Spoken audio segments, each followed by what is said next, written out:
Hello everyone, Tactical Lich here, and welcome to a tournament casting today. We're not going to be doing live tournament casting, but instead, thanks to Hanodine reaching out, we have a lot of replays coming in from the Ladies' Quest of the ODM clan.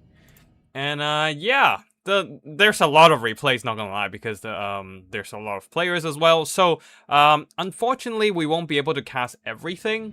Segos reach out, and Segos, I see you're in the chat. Thank you for reaching out about the Ladies' Quest, and thanks for Hanodin for sending in the replays. And yeah, I'll be casting a part of the group stage replays in this tournament. I can't cast everything because you can see there's a lot of replays, and some of them there are quite a few like duplicate matchups. So to mix things, keep things spicy and has a bit of variety, and also don't explode my vocal cords.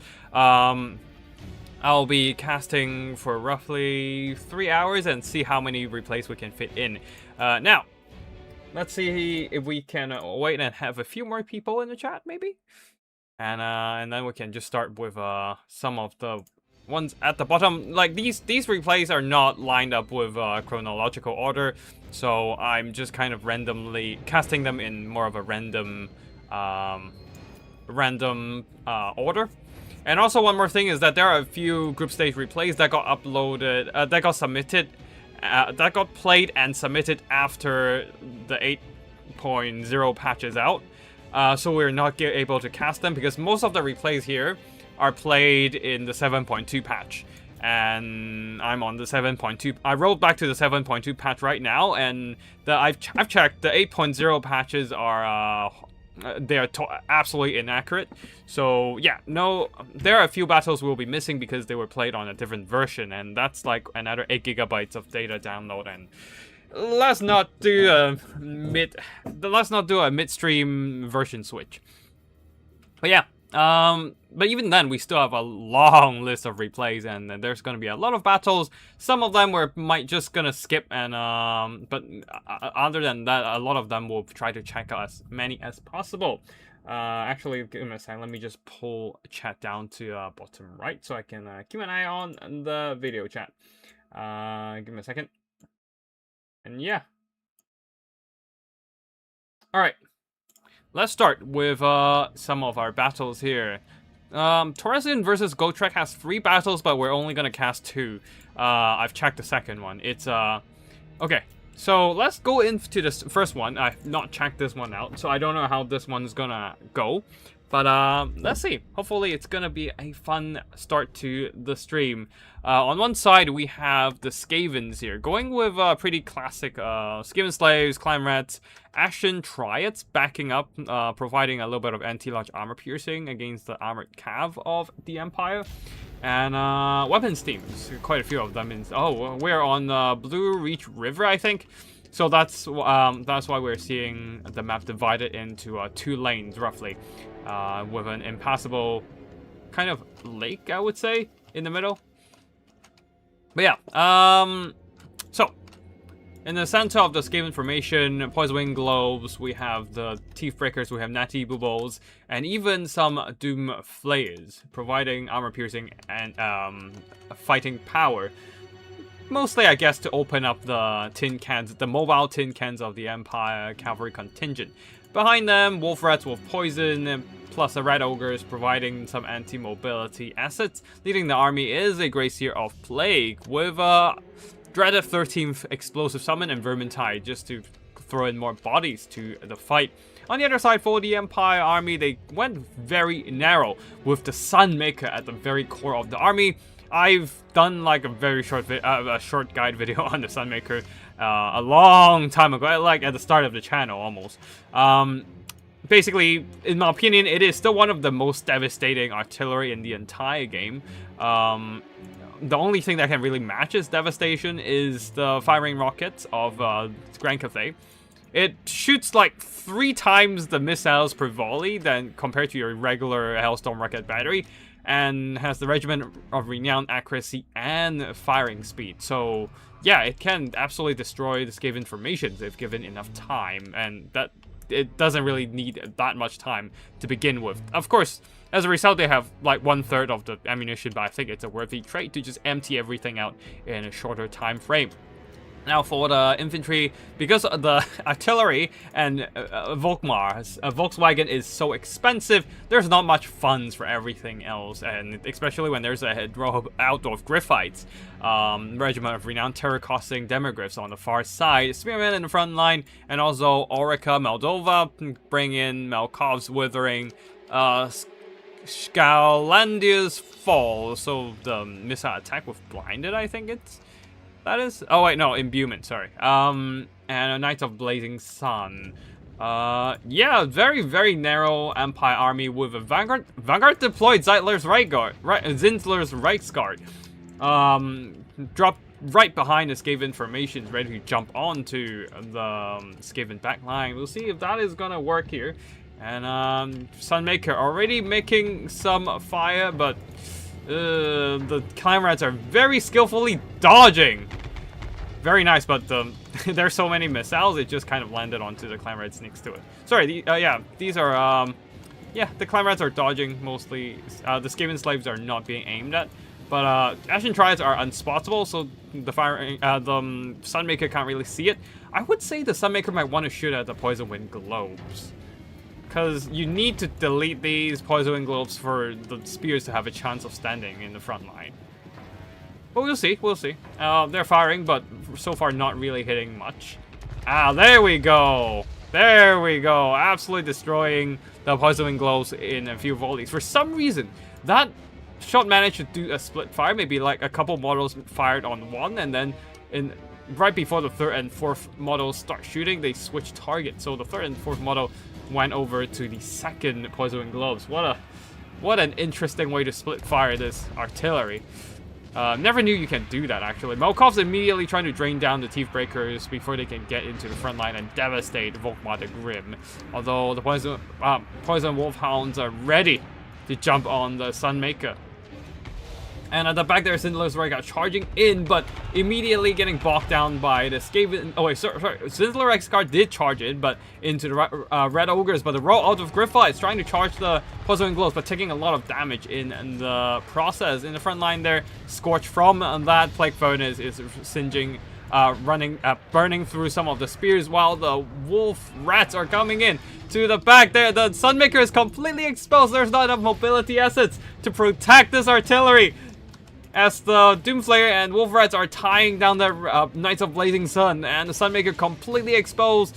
Yeah, say goodbye to the Sunmaker at this point. Although they did fire one last volley, although that was not really doing much to an already shattered unit of Natty Bulls, I think. Wait, where is it? Oh wait, that's the Teeth Breaker. Sorry.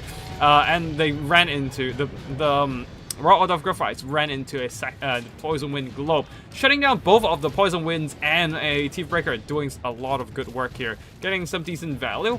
While in the front line, Orica is going to duel the Gracier of Plague, as she is a way better duelist than this Plague Furnace over here. However, it is not over for the Skavens. If anything, they have an advantage, seeing that they are running through the Sunmaker is shut down. Knights of the Blazing Sun is getting grind down by the Doomslayer, getting flayed pretty much, and Volkmar is getting low in health. I wonder what happened. Actually, probably Teeth Breakers and Red Ogres surround, pinning him down. And yeah, Grand Shield of Faith providing him some protection right now. Did he bring? Yeah, he did bring Jade Griffin. So what damage? I might actually drop into this replay again just to see how did Volkmar get damaged down to half health. But yeah, Natty Boobles chilling at the back there. The Zinzler's Reichsguard tried to jump on them, but they just got taken so much damage throughout the combat. Oh, actually, getting finished off by the Poison Wind Globes. What a Skaven way to go. While the Raw of the Griffith is still fighting the good fight, but with more Skaven, and Red Ogres piling onto them. That is probably gonna be it for these elite outdoor cavalry.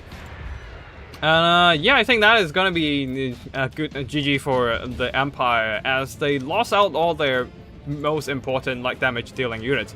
Volkmar is running low in health, and Ulrika surrounded completely. She is a duelist and not a block fighter, getting poked down by spears with their anti-large attacks, while she herself doesn't have much. Oh, She has armor, but unfortunately, Weeping Blade, baby, Ashen Triads. And yeah, even Climate Spears can do damage to them. And that is gonna be GG here as army losses hit. Leaving only Volkmar still fighting, but yeah, that is too little to turn the tide. I do wonder how did Volkmar take so much damage. So I'm just gonna quickly revisit this replay a bit and just stick my camera on to Volkmar and see. Maybe it's just the natty balls poking him down, probably. Interesting approach from Gotrek Starbreaker, but unfortunately, the Skaven box has just proven to be too much there. And the units of the Empire, the Zenless Rice Guard and Aura of the Gryphites are just too elite, and every bit of damage they take from Poisoning Globes and other stuff is just too much for them. You can see the Zenless Rice Guard already taking some damage before they even went in, and once they went in, start like getting shredded by the oh yeah, getting shredded. Absolutely. And Volkmar is he is just getting surrounded by red ogres and getting dragged down. Oh, that's probably why then. That is quite unfortunate.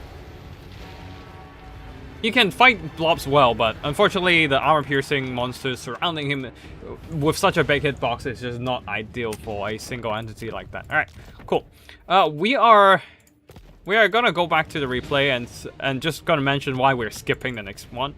The next one, I've checked it myself, and I think I'm gonna skip that because it is a long battle, and I'm gonna emphasize it the third time. A very long battle of a kite from the Dark Elves here with all these shades, while they're just getting hammered by a flame cannon and shot up pretty badly by these Dawi. However, actually, I'm not gonna skip everything. We're just gonna go in and quickly check the Lord duel, because I think this is an interesting illustration of combat power between the two characters here. Oh, actually, huh. So yeah. So theoretically, Loki Felhard is a pretty good character into dwarves because he's infantry size and doesn't take a whole lot of missile damage because he has a small hitbox on foot. However, let's just fast forward here. You can see like the Dark Elves really have, with all these shades, they have no choice but to just try and kite this one out and shoot in a couple of volleys, quickly pull back and this sort of stuff. But the problem is they get outranged by rangers, especially Buckmans who can heal and have shields. So they don't actually have a good trade into the Dawi. And yeah, alright. Here comes the character duel, maybe? Oh no, the Grudge Rakers! He's walking into the Grudge Rakers! Just look at Loki Fahad going down like that. Oh, the trees are blocking for him! Nope, he's walking straight into firing range now. And here comes Belagor Iron Hammer going in for a fight. Oh no, Loki Fahad standing right in front of these Grudge Rakers and getting half of his HP knocked out. Oh god, that is painful. Yeah, the harpies get activated way too late at this point, and here comes Belagor Iron Hammer. He has the Mighty Oath Stone. I think it's a one-time use. Oh wait, no, it is multiple uses, and he has decent enough melee stats. So yeah, he can fight competently, quickly beating the shit out of Loki Felhard, mostly with the help of the Grudge Rakers. But yeah, and then it's just a long kite of shades. But the problem with shades is their range is really short, so they just get outshot by stuff like rangers and Buckmans. So yeah, they just don't have a good trade until they went into a melee. Perhaps that might help them a little bit more if they have great swords. But yeah, it's a rough one. You can see the Shades just not having a good time, especially when there's artillery on the field that just keep hammering them from afar. Yeah, I'm not gonna entirely skip this one actually. I'm just gonna fast forward this as there's a lot of kiting and then dragging out the enemy out of position and try to shoot back. The Harpies got activated a little late, but I assume that's because they don't want to just run them, fly them straight into Grudge Rakers and get deleted. But even then, you still need them to like try and shut down the flame cannons and maybe silence some of those Grudge Rakers for the melee unit, literally the sole melee unit. Loki Fel had to rush in and get some damage done. Like, Flame Cannon didn't do a whole lot because they got prioritized, but yeah, the Rangers traded really well into Shades. Shades just can't really trade against crossbow shielded infantry, unfortunately, and Gretch Rakers got solid value, just out shooting. Like, even if they got outranged by the Shades, if they can get a volley into the Shade, that is still fine for them because they have shields, while the Shades don't. Yeah, it's a rough one for the Dark Elves right now. All right, third battle here: High Elves versus Vampire Counts. I am gonna watch this in fast forward because I just want to show how grindy these freaking Oceanids are. Vampire Counts coming in with zombies, corpse carts, and multiple grave guards ready to grind through the High Elf infantry, but High Elves don't care. They don't bring infantry to grind. Instead, it is just a few very, very tanky monsters with 55 defense on these Oceanids, and Sea Elemental having 70, and a shit ton of various resistances. If they have an if they have a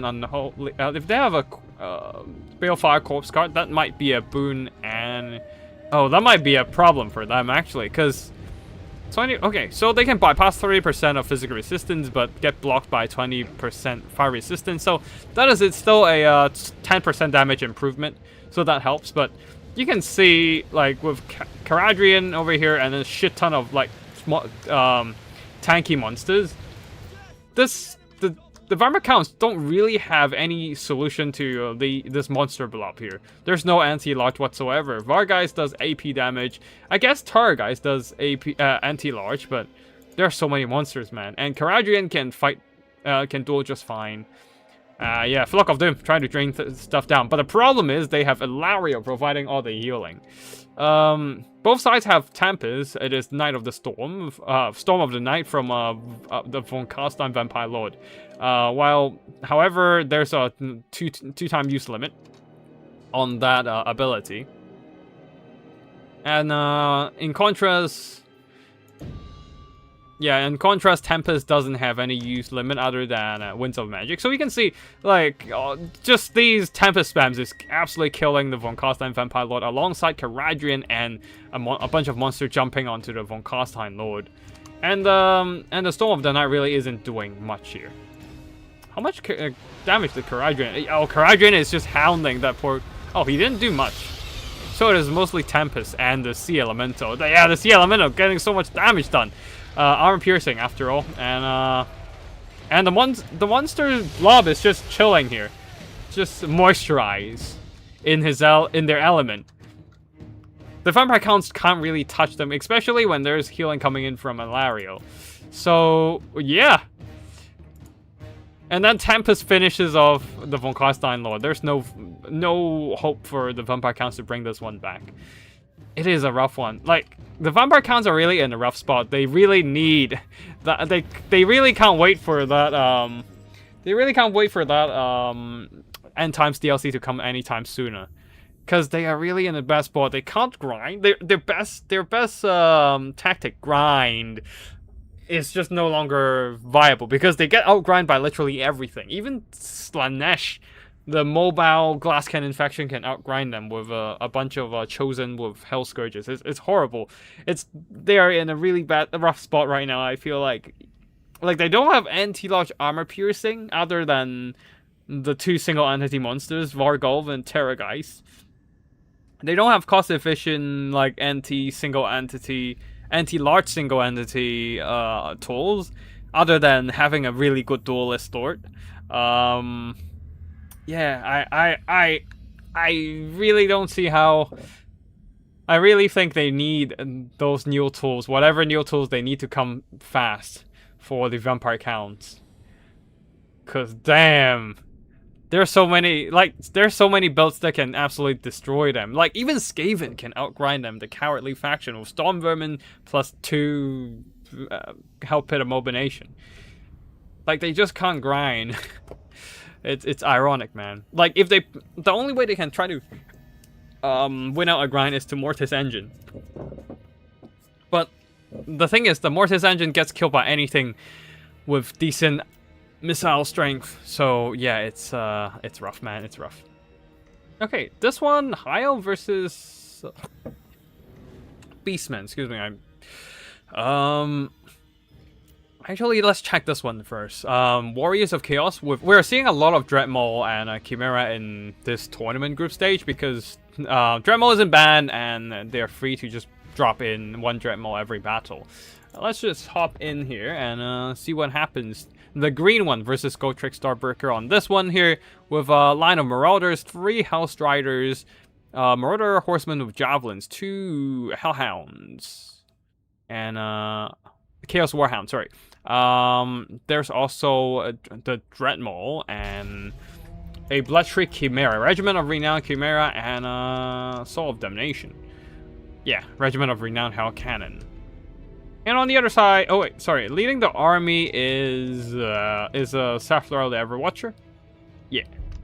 Versus a line of a very mobile Empire build actually. It's Elspeth von Draken and her laser breath dragon. Amethyst dragon. And then a front line of oh, actually just a majority of kiting power here. Empire Knights, Outriders, I think there are some grenade launchers perhaps? No, grenade launchers at the back. A couple war wagons and a line of Empire Knights to screen. And further back, some state troops in the form of spears with an engineer ready to do some kiting here. Immediately Soul of Damnation opening fire onto the Outriders and trying to push them back with Dreadmaw ready to screen them off. But Dreadmaw immaturely popping up, getting immediately targeted by those war wagons. Elspeth von Draken tries to come in for a laser breath attack, but immediately the Dreadmaw maybe, oh yeah, okay, it's not a laser breath attack, just trying to do some disruption, but immediately getting jumped by Elspeth von Draken. But at least they frighten off those Outriders. It is a terror route, so it doesn't count into the normal routing limits here. And the Dreadmaw quickly retreats after taking some missile damage. Now the Soul of Damnation getting a good chunk of HP off of that war wagon. Soul of Damnation and other Hell Cannons do have tracking missiles, so it can do quite well even against low model count units. It can kill big blobs of units with the explosion, of course, but the high missile strength on the artillery means that it can do some really good work.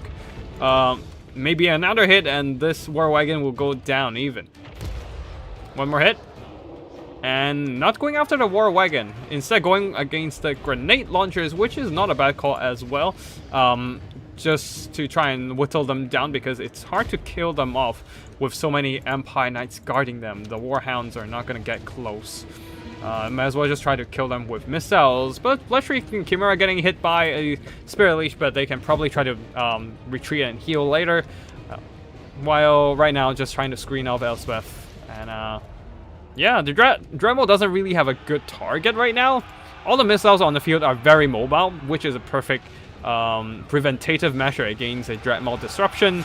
After it pops up from underground, it can't really chase after a moving target unless one of their abilities are off cooldown. So yeah, if the Dreadmaw surface, the missiles can quickly retreat away and stay safe away from the enemy single entity Sandworm. Anyways, Marauder Javelins, Horsemen got driven back, while Sathra and the Bloodshriek Chimera, I was almost gonna say Bloodshriek Terrorgeist, because, god damn it. Oh wait, that's Shriek Terrorgeist. There's too many Shriek in this game. But yeah.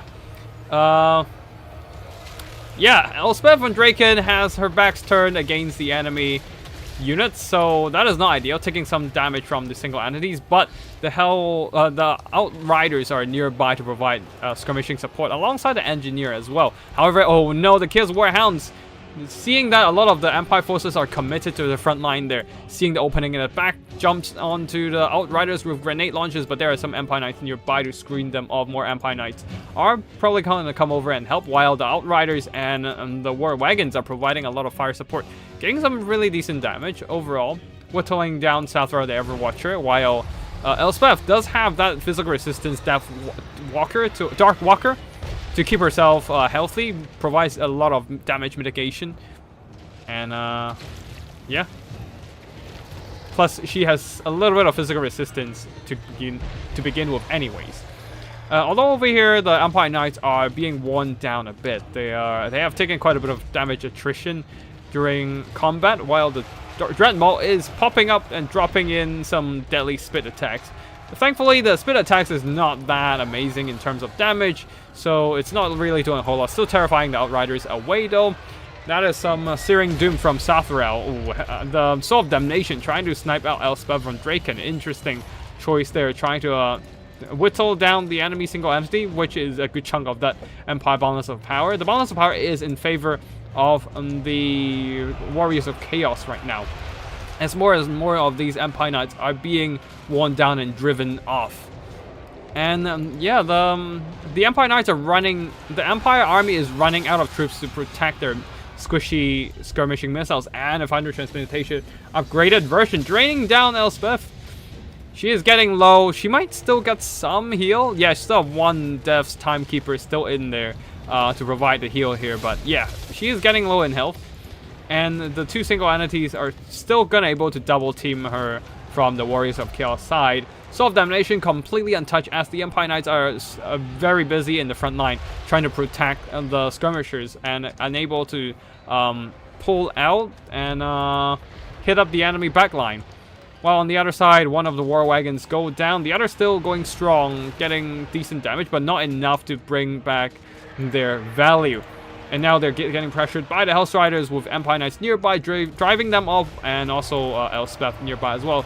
Spirit Leech onto Sathrel and Death's Timekeeper to drain him down, trying to eliminate the enemy spellcaster. Probably should have used it earlier, honestly. Oh no, a Plague of Rust upgraded version, nuking that armor on the Empire Knights down to 41 armor, and the Hell's Riders with their anti-large bonus would easily wipe out whatever's left of this unit of Empire mobility. There's still half a unit of Empire Knights on the far side, but all the way on the other side of the map, what can they do against such a reckless rush of Slaaneshi mobility? Good news is that the war wagons are kiting back and their armor can save them for a bit, just a bit here, while they try to draw a few more shots onto the incoming enemy mobility. Elspeth von Draken is getting some good damage done onto the Bloodshriek Chimera, but she herself is getting super low in health, and also one more final transmutation from Sathrel before he probably will go down to the Spirit Leech here. But finally, Dreadmaw popped up and immediately getting lasered by Elspeth. Oh no! Elspeth, where are you flying? She is routed as she has taken one too many shots from the Soul of Damnation, flying straight into enemy territory, straight towards those Hell Cannon and a Chimera coming in to chase her down. Yeah, that's probably it for the Empire army at this point. The Dreadmaw is still just chilling on the battlefield. There's not really much the Empire can do against it. It is a very survivable, it has a lot of HP, very survivable piece of single entity that is has a limited hitbox. You can see the profile isn't that wide, so there's a limited amount of units that can surround him and beat him down. And because of the nature of its movement, able to hide down underground, unable to be untargetable, and only pops up to disrupt your missile units, it's very hard to burst it down, to slowly whittle it down with missiles. Your best bet is probably to get something to like burst it down with missiles, but the green one here very masterfully keeping it like hidden whenever it doesn't have the support to protect it from missiles. So yeah, only popping up when necessary or when it's not gonna get disturbed. So yeah, stay alive till the end. They're just doing a bunch of disruptions and very nice stuff with the Searing Doom and the Plague of Rust, keeping the pressure onto the enemy front line. And yeah, the Outriders grenade launchers just couldn't able to earn back their value with all the mobility pressuring them, and one of the war wagons as well. There's so many mobility here. Bourgeois, don't cast you. No, sorry, your replays are already in here, so you will be cast like it or not. But it will be quite a while. I think your replays are quite high up. But yeah, Elspeth tried to carry this, but unfortunately just not enough to bring this one back. Engineer, as always, very cost-efficient kiting firepower, but the rest of the army not quite able to earn back their worth. Yeah, Bloodshriek Chimera is still a very strong single entity after all, and Plague of Rust and Hellstriders is just such a good combo against the Empire Knights. Especially Empire Knights doesn't have a lot of stats to protect themselves, mostly relying on armor, and once you take away their armor, they don't really worth much, really. Yeah. Oh, double Chimera. I probably am gonna fast forward this one and see if the High Elves can take on the double Chimera, but I'm not gonna cast it slowly. Hello, Pasha. Welcome, welcome. I see you're still playing a bunch of Kislev in this tournament, so yeah, I think we might cast 1 or 2 of your Kislev games. But yeah, right now, I'm just gonna cast this one fast because I am not really excited about double Chimera. The Beastman here, I think it's Gotrek Starbreaker going with the double Chimera combo and trying to goon out the enemy single entities, I assume. Miss Mage on the other side, Sea Helm and Sea Elemental going with a DLC themed combat, I guess, in Ship's Company. So a very mariner vibe for the High Elves here, with the Fireborn as well, staunch line of spears mixed in. While on the other side, it is just Langors in the front, rushing towards the enemy front line, and Chimera blasting those spears with the breath attack, and Angor Spearman herd as well. Rushing in, Fireborn try to run down those Razorgore herds, but at the same time, Slangor's piling in. They're taking minimal damage. Ladriel's Shroud keeping them healed, I think. Wait, they're still. This is not the overcast? Oh no! Okay. Ladriel's Shroud only works with the healing if you overcast it. A base cast does not heal. It does not heal. Big mistake. Base cast does not heal. So they're getting the Frigga Refresh, immune to contact effects, but oh wait, there's no. Wait, I guess they're. Slangos doesn't have poison. Okay, no contact effect here. So yeah, it gives Vigor Refresh, but you are definitely better off just overcast it. Especially it's so early in the game, you're not worried about overcast damage since your caster is still so healthy. So yeah, not ideal at all. But yeah, more breath attack. This one mostly missed by the by the Chimera. The front line of the Ship's Company is getting ravaged by Slangors and Razorgore herds. Gonna keep fast forwarding here. The mobility, Ilarian Reavers jumped some Angor Raiders. But is that an Oceanate summon? Yeah, that's an Oceanate summon. Try to stabilize the front line, but yeah. Oh, well, actually, with the Fireborn, with the Sea Elemental and the Sea Helm. Sea Helm is a decent combat lord after all.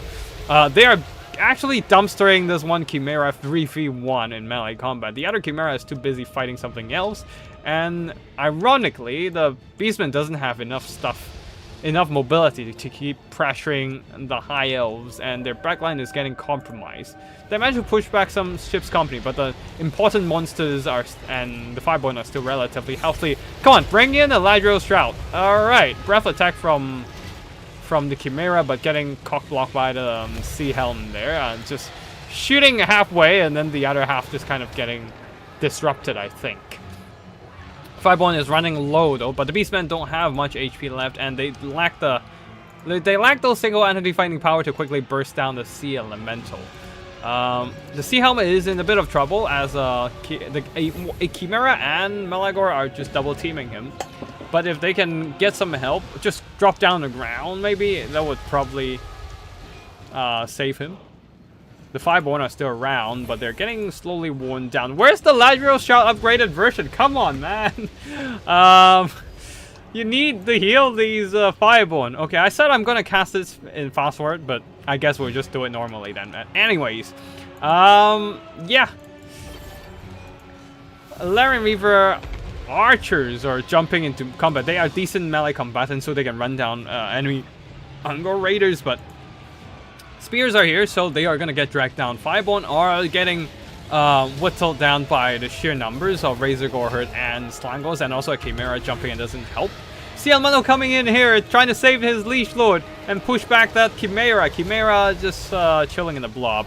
But yeah, there's still quite a bit of Beastmen infantry left, but maybe the Heralds of the Wind and Illyrian Reaver archers might help to turn this one around, providing a little bit of a late game mobility, providing rear charge and also missile damage to whittle down the enemy single entities or whatnot. But yeah, with the triple fighters in the fray, Miss Mage as well joining in, the Chimera is getting triple teamed down. Now Malagor is getting surrounded by enemy single entities. And yeah, I think Beastman is probably going to be GG at this point. They killed the Fireborn, yes, it's very nice, but they don't have any good tools to deal with the Sea Elemental at this stage of battle. One of the Chimera is down, the other is almost dead, and their infantry is getting whittled down as well. Oh, look there! A breath attack is very devastating from the Chimera, bursting down the Mist Mage. Maybe they want to try and double team and shut down the Mist Mage, but I don't know if it's gonna be enough to bring this one back. There's just no infantry support other than this one unit of Ungor Spears, and being a low tier, low armor, low leadership unit, a bunch of cycle charging from those Illyrian Reaver archers would be enough to take them out. So yeah, I'm gonna fast forward the rest here as we're seeing the single entities of the Beastmen being dragged down, and victory belongs to the High Elves here. The tanky monster still standing strong, and yeah, the Sea Helm did pretty decent in combat, while the Chimera didn't earn back much in value, mostly getting outnumbered with infantry support from the High Elves as well. While the Chimeras themselves don't really receive a lot of support and actually struggle to break through the monster, and yeah, especially with those Oceanids being dropped in to try and slow down their advance to reinforce the front line. Yeah, good cycle charging and kiting from those mobility as well from the High Elves. Fireborn earned back 2,700 gold worth of damage value. That's a whole lot. And yeah, they held the line. Well, the Razor Gorherds unfortunately didn't do much to the High Elf front line. Yeah. Slangos did alright, but unfortunately they're not good at breaking monsters, and the monsters are instead very good at breaking them. Right, that's the one.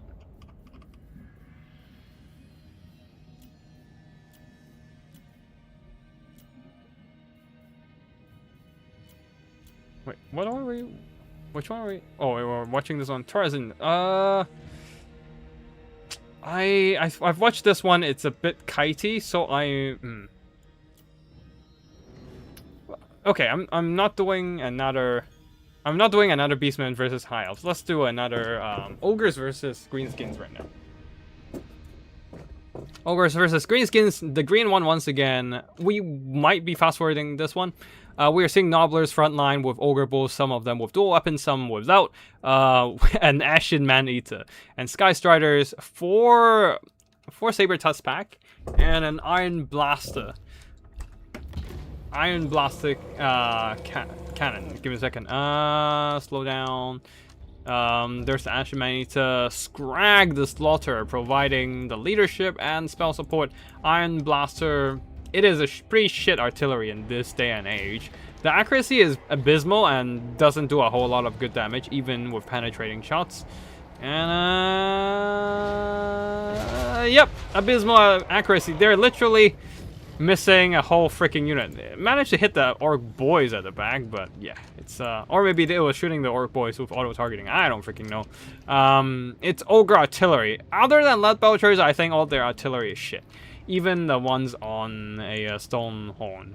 Oh, maybe the Snow Horn, maybe the Thunder Tusk can do good damage with their long-range shots, but yeah. I guess that is more an exception than a rule. Alright, so, army builds. For the Greenskins, a box of Orc Boys and Savage Orc Bacons, Savage Orc Air Boys at the back, with a bunch of Bacon Cav. Orc Boy Bacons guarding the back, as they do have two Goblin Bolt Throwers trying to outshoot this Iron Blaster. They can with two units of these. They should be able to outdamage the Iron Blasters, but right now we're just gonna fast forward here. A Night Goblin War Boss with Fermented Fungi and Tormentor Sword, two very nice control abilities. And you can see the Iron Blaster is getting damaged pretty badly. It is trying to juke the Bolt Thrower shots. But still, the damage does add up. And the Night Goblin Shaman got a little too close here and getting absolutely blasted by the Iron Blaster.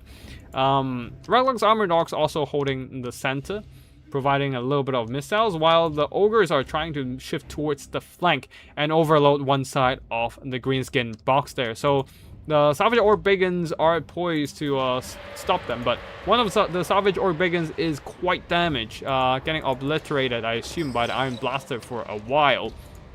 And now the Broken Tusk Mob are receiving some heat from that Ogre Artillery.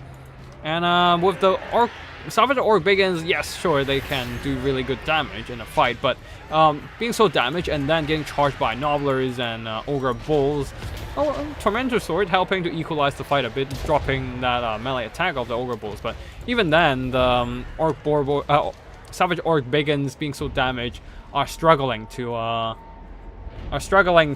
hold on. You can see their unit flag already flashing. Nice use of the fermented fungi, forcing those Ogre Bulls into a fight they don't want to be in, jumping into these Orc Boys with spears.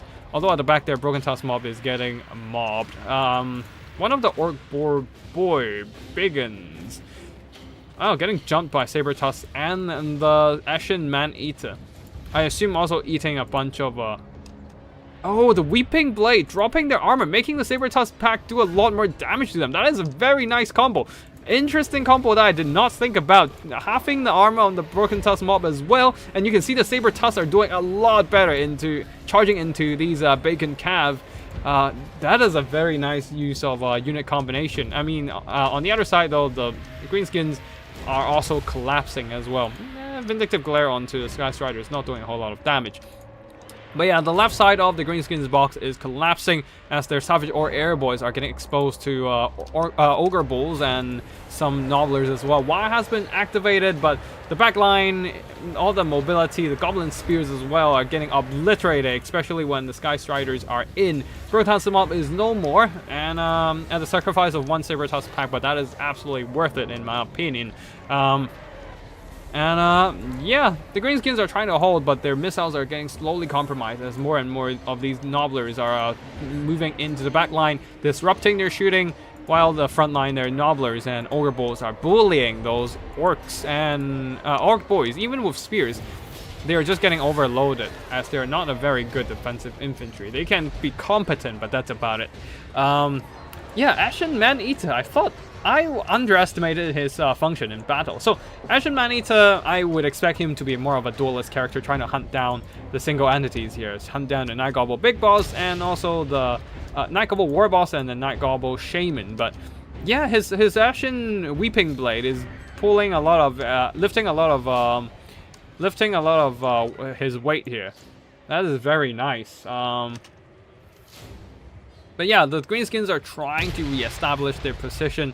Their missiles are trying to fire back, but yeah, more and more units are just disrupting their shooting. Srag the Slaughterer is charging in. On the far side, Sky Striders down to half health, probably took some damage in both melee and being shot. But it's fine, they can just heal up as they still have 11 models and charging straight into these Orc Boys. Orc Boys does have slightly more mass than your usual infantry of humans and elves and Skaven and that sort. But still, they took a bit of impact damage and failed to do much in return. While the Sky Striders are just healing with a meat feast on top. That is a lot of healing. Holy shit! Yeah, they're healing back almost to full health after this one. I think they have capped the heal. Yeah, they've capped the heal, and the rest of the meat feast is kind of wasted at this point. They need to go into combat and try and squeeze out a little bit more heal from that ability, I think. But well, that ability's ended. And once the Greenskin left flank get collapsed, there's not much there to really stop the Ogres from pushing in, because this is a box, not a layered defense. So after the first line got broken, there's no reserves to stop the bleeding. And yeah, it is pretty much just the Sky Strider cycle charging everything to death. So I'm just gonna fast forward here. Ashen Man-Eater walks in, try to duel the enemy character there, but there are too many Savage Orc Biggins fighting the good fight, actually dragging down some of the Sky Striders, but that's not gonna be enough here. And I'm just gonna keep this on fast forward. Iron Blaster did some really good damage over time, managed to get back their worth and then some more. but they ran out of ammo, which is why I assume they're charging into melee, but it's not a very good melee combatant, let's face it, and doesn't even have that much charge impact. But yeah, still did a little bit more and then decided to rout, which is fine. It is just the Sky Striders carrying now. And yeah. The Greenskins simply do not have anything to kill the Sky Strider at this point. No armor piercing, no anti-large. Ashen Man-Eater going in, trying to go for the kill, maybe? Nope, they're just hunting down the Orc Warrior Biggins. Savage Orc Biggins, sorry. And now double team the poor Gobble War Boss. Sky Striders and actually the Iron Blaster carry the day. Excuse me. Not sure why I'm hiccuping, but yeah. Give me a second. I was surprised the Ashen Man-Eater actually have a use outside of trying to fight single entities. Combining with the Saber Tuskback that lacks armor piercing, that actually worked quite well against the Orc Warrior Biggins and clean out those anti-large armor piercing cavalry of the Greenskins rather early game. And yeah, without them, there's nothing to really counteract the Sky Striders there. And the Sky Striders were able to just cycle charge everything to death. Although one of the Savage Orc Biggins did some really good damage. You can see, like, Savage Orc Biggins not to be underestimated. They are very powerful fighters, just that they're very glass cannony. And so if they're taking a lot of damage early, then they're probably not going to hang around for long once combat begins. Vindictive Glare definitely did some good work being spammed against the enemy monsters, specifically the Sky Striders, while the infantry not doing a whole lot, unfortunately. Yeah. Orc boys are just not a good, like, defensive infantry overall, I feel like. Alright, oh, another... I am gonna skip this one, because this is a... Yeah, I'm just gonna skip this one entirely, because I'm not really feeling like seeing the double Beastman single entity fighting, But there's the Lion Chariots! They are the Lion... fuck it, I'm gonna cast this, because I want to see Lion Chariots in battle. Lion Chariots versus... We're gonna fast forward this one, though. There's a lot of Ungor Raiders. I was not expecting that many, to be honest. A bunch of Sandagors, the Butchers of Kalgengard, Jabberslave, and a freaking Gorgon, man.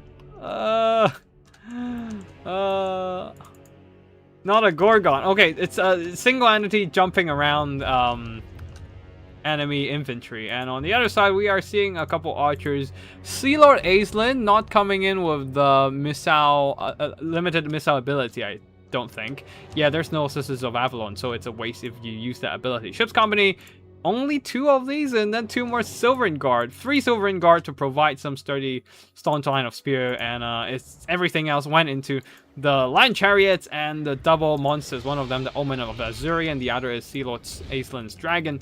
I am gonna fast forward this one just to see if the Lion Chariots are doing anything. Yeah. I don't know. I want to see the Lion Chariots do well, but I feel like it's not gonna be okay. Sneaky Amber Storm there, to blast down some of the enemy infantry, doing some pretty good damage. But it is the Beastmen are not here to fight. They're here to shoot the shit out of you. Actually, maybe the ones who are here to fight are the monsters. And archers got obliterated by 3.5 units of Ungor Raiders. Oh god. And yeah, Centaurs are gonna circle around. Lion Chariots plowing, bullying some poor some Ungor spears, but Gorgon coming here and Butchers of Kalgang are coming in. Yeah, they're not gonna want to stay around for too long. But even when they try to immediately pull away, they still took quite a bit of damage over time. And Jabber's Life jumping around enemy infantry. Yeah, I'm gonna fast forward this one here. Yeah. The Beastmen are trying to... Oh, the Jabber's Life is not a really good duelist, to be fair. So, yeah, once the Omen of Azurian and Sea Lord Aislinn jumps in, it got pretty damaged. Where's the Lion? A Lion Chariot are in the front line, just pushing back the enemy Ungor spears, having infantry support while fighting enemy infantry. That is not bad of a choice for sure. If they try to push and overextend, they might just get hunted down by enemy Senegos, who are actually quite committed elsewhere. So, oh, that means they're free in the enemy backline. Angkor Raiders getting run down, although Butchers of Kalgangar are trying to pressure some of these Lion Chariots. They are trying to push through, though, and keep disrupting the enemy Angkor Raiders. But yeah, oh no, the Senegos are coming in to close the pocket. And the other Lion Chariots are also getting bogged down a bit by Senegos for earlier as well, taking quite a bit of damage. Now these ones completely trapped by Butchers of Kalgangar and Senegos. Yep, that is what happened when you bring Chariots, unfortunately. Yeah. Chariots, while they can do some good impact damage, they, if you're expecting the enemy to bring a bunch of cavalry, yeah, they're just gonna get hunted down and unable to push through at all. And also monsters like Butchers of Kalgangar can possibly catch up and kill them. So, yeah. I think the High Elves might have this one. It depends on whether the Gorgon can carry the shit, and the Butchers, of course. And, but yeah, right now... Oh no, the Mage of Life is getting killed. And there's nothing nearby from the High Elves to save them. So, yeah, no more healing for the High Elves, as the Gorgon and Malagor are just gonna bully her to death. Jabber's life came back, no healing for him, but he can do a little bit more health drain with the Aura of Madness. And there's still a lot of Angkor Raiders left to whittle down the High Elves from afar. The narrow formation of the High Elves are really biting them in the back here, as they are running out of units. At least Aislinn and Omen of Azurian are double teaming the Gorgon and putting a really good beating onto them. Yeah. Here comes some Senegals trying to provide a surrounding support. Butchers of Kalgangar fighting as well, but they're kind of blocked by the ship's company. They need to throw in more resources to shut down Sea Lord and the Omen of Azurian. More Senegals have returned to come and pin down the enemy Sea Dragon, as the Angkor Raiders are firing in, whittling down Sea Lord Aislinn with the sheer amount of arrows in the fray. And Beastman might have this one here, as Sea Lord Aislinn running low on health. There's no healing for him either, because the Mage of Life is getting chased down by Malagor. And yeah, Omen of Azurian might have a fiery rebirth in the back pocket, but it is a very chance thing. And Sea Lord bailing out of there and trying to maybe save this Mage of Life, but the Mage of Life is dead. Yep, down to 1 HP on the ground. That means she gets knocked out. Just that the ragdolling animation prevents her from dying immediately. But yeah, now it is down to Sea Lord Aislinn and the Omen of Azurian and some Sylvan Guard in the front line. Emberstorm not doing a whole lot. The double single entity of High Elves jumps in, but alas, that is going to be army losses, as there's a concave of Angkor Raiders firing at Sea Lord Aislinn.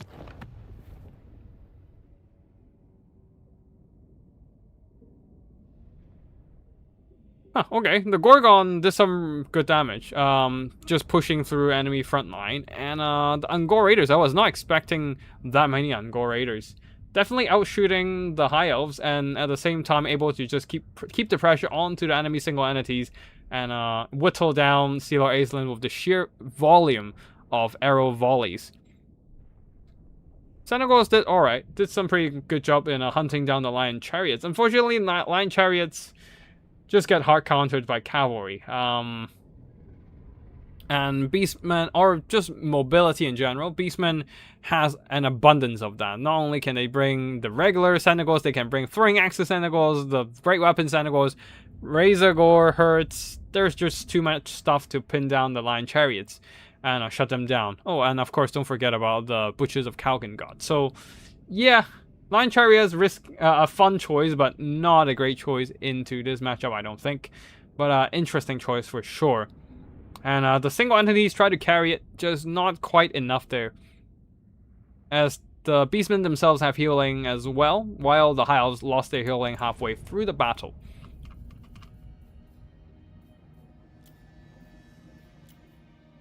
Right, cool.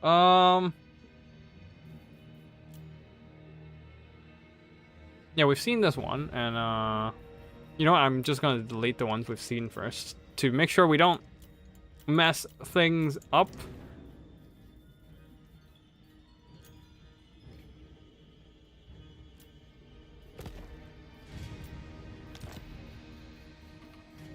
And then this one, we've also seen that one. So let's see. Do I want to watch either of these? Alright, this one might be a fun one. We're seeing a high elf. We're seeing a dark elf Wa build with 4 freaking witch elves trying to outwa the greenskins.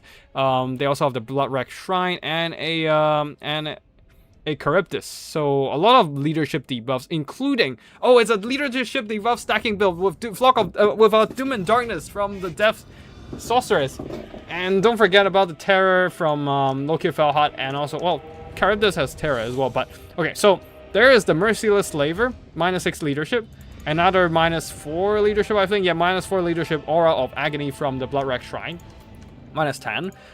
Charybdis coming in with a -8, so -18 leadership on these 3 single entities, and another -16 coming in from the Sorcerers of Death with the Doom and Darkness. That's -34 leadership onto the greenskin, any greenskin engagement. These 3 single entities are present in. So yeah, they are definitely just gonna go and outwa. They're trying to outwa the greenskins with sheer damage output with all these witch elves and single entity debuffs, leadership debuff stacking.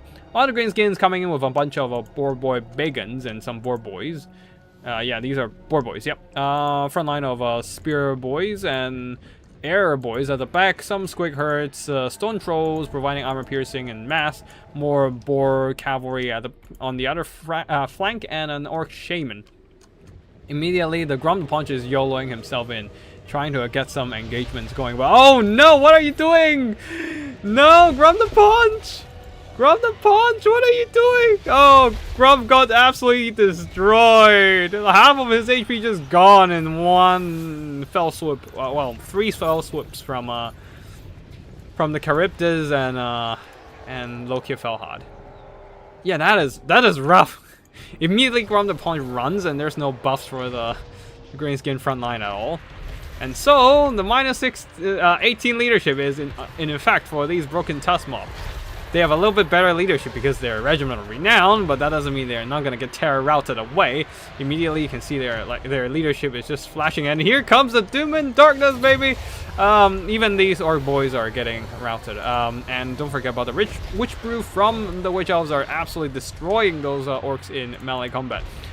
These Witch Elves are also getting in contact, but unfortunately they're stacking up onto Dread Spears, so they don't have the best contact into their opponents. You can see not a lot of models are touching their enemies. But anyways, the center of the greenskins are immediately shattered. Oh wow, these orc barbarians got shattered while still having 40% of HP left. Oh god, that is a horrible fight going. The fight is going horribly for the greenskins for sure. I guess it's the leadership debuff is just too much there, pushing them into shattered territory. Finally, the numbers of the greenskins are coming through with some orc boar boys flanking around, hitting the dark shards at the back. And also, here we go, pushing the greens goblins, trading well into dread spears with that here we go. But yeah, this leadership debuffing single entity blob is still a big problem for the greenskins. Everything getting thrown at them are getting killed, and while the Bloodwreck Shrine itself half health, and Loki Felhot is just fighting and healing in combat. And Charybdis is still very much healthy, so yeah, I don't see how the greenskins can bring this one, but we shall see if it's even possible. But right now, everything is getting terrified away. The stone trolls are routed, the squigs are routed, even the freaking orc shaman is routed when he's still at full health. Terror routed for a bit. Okay, he stabilized his leadership, but damn, those leadership debuffs are rough for the greenskins. Oh, well, here comes another Doom and Darkness. It's another flop route. Oh, no. The Orc Boys, everything here is already having flaky leadership. And then the -16 leadership from the Doom and Darkness is the nail in the coffin. Everything starts routing again. Unfortunately for the Dark Elves, they don't have the mobility to catch up and keep up the pressure onto Orc Boys. But that's fine. That they are just squeezing out more routing onto the Orc Boys, so the next time they route, they shatters, stuff like that, I assume. I'm not sure how many times have they routed though. There's no counter for this, so there's no counting tool for this, so I don't know, man. But yeah, another Wa coming in. if only they had a little earlier for that immune to psychology, but that doesn't matter anymore. The Ruglux Armored Orcs are getting pushed back. Stone Trolls coming back in, but here comes the debuff stacking again, and they are relatively stable in leadership right now. Still 30, so quite away from getting that route. But oh, and they managed to come in and dismantle that Blood Wreck Shrine. So that minus 18 leadership is down to minus 14 now. It's still very significant, but the Stone Trolls are coming in hot, getting some damage done with the help of Broken Tusk Mob. But breath attack, ooh, that is gonna be nasty, doing quite a bit of damage. If there's another Doom and Darkness, it's gonna be another mass rout. As you can see, the Broken Tusk Mob, oh, that doesn't even need Doom and Darkness. Here comes the Doom and Darkness though, just to make things certain, guarantee that route. And suddenly you got the Orc Boy shattering. The Broken Tusk Mob is probably... Oh wait, no, is this a second time route only? Okay, they've been fighting for a while. Second time route for the Stone Trolls as well. Yeah, the Greenskins are on a very finicky state at this point. The single entities for the Dark Elves are still very much healthy there, especially Loki fell hard and able to jump in and keep healing. Just hunting down poor Grom the Paunch, who is routed. One more hit, he's probably gonna die. Yep, there goes the Grom the Paunch, and that's gonna be the end of the Greenskins. Yeah, the debuff stacking is brutal to the Greenskins. They don't have a lot of leadership to begin with, and yeah, minus 18 leadership right out the gate, and then another minus 16 from Doom and Darkness. That's just too much for them, man. That's just too much for them. GG. Very nice combo with the stat debuff stacking, and yeah, the next one I want to watch it because just to see the Hawkline Long Rifles in action for a bit, and also Marcus Wolfhard. But I don't know if it's gonna be the most interesting battle. You know what? Fuck it, we're gonna jump in again. But we might fast forward a bit on this one. We shall see.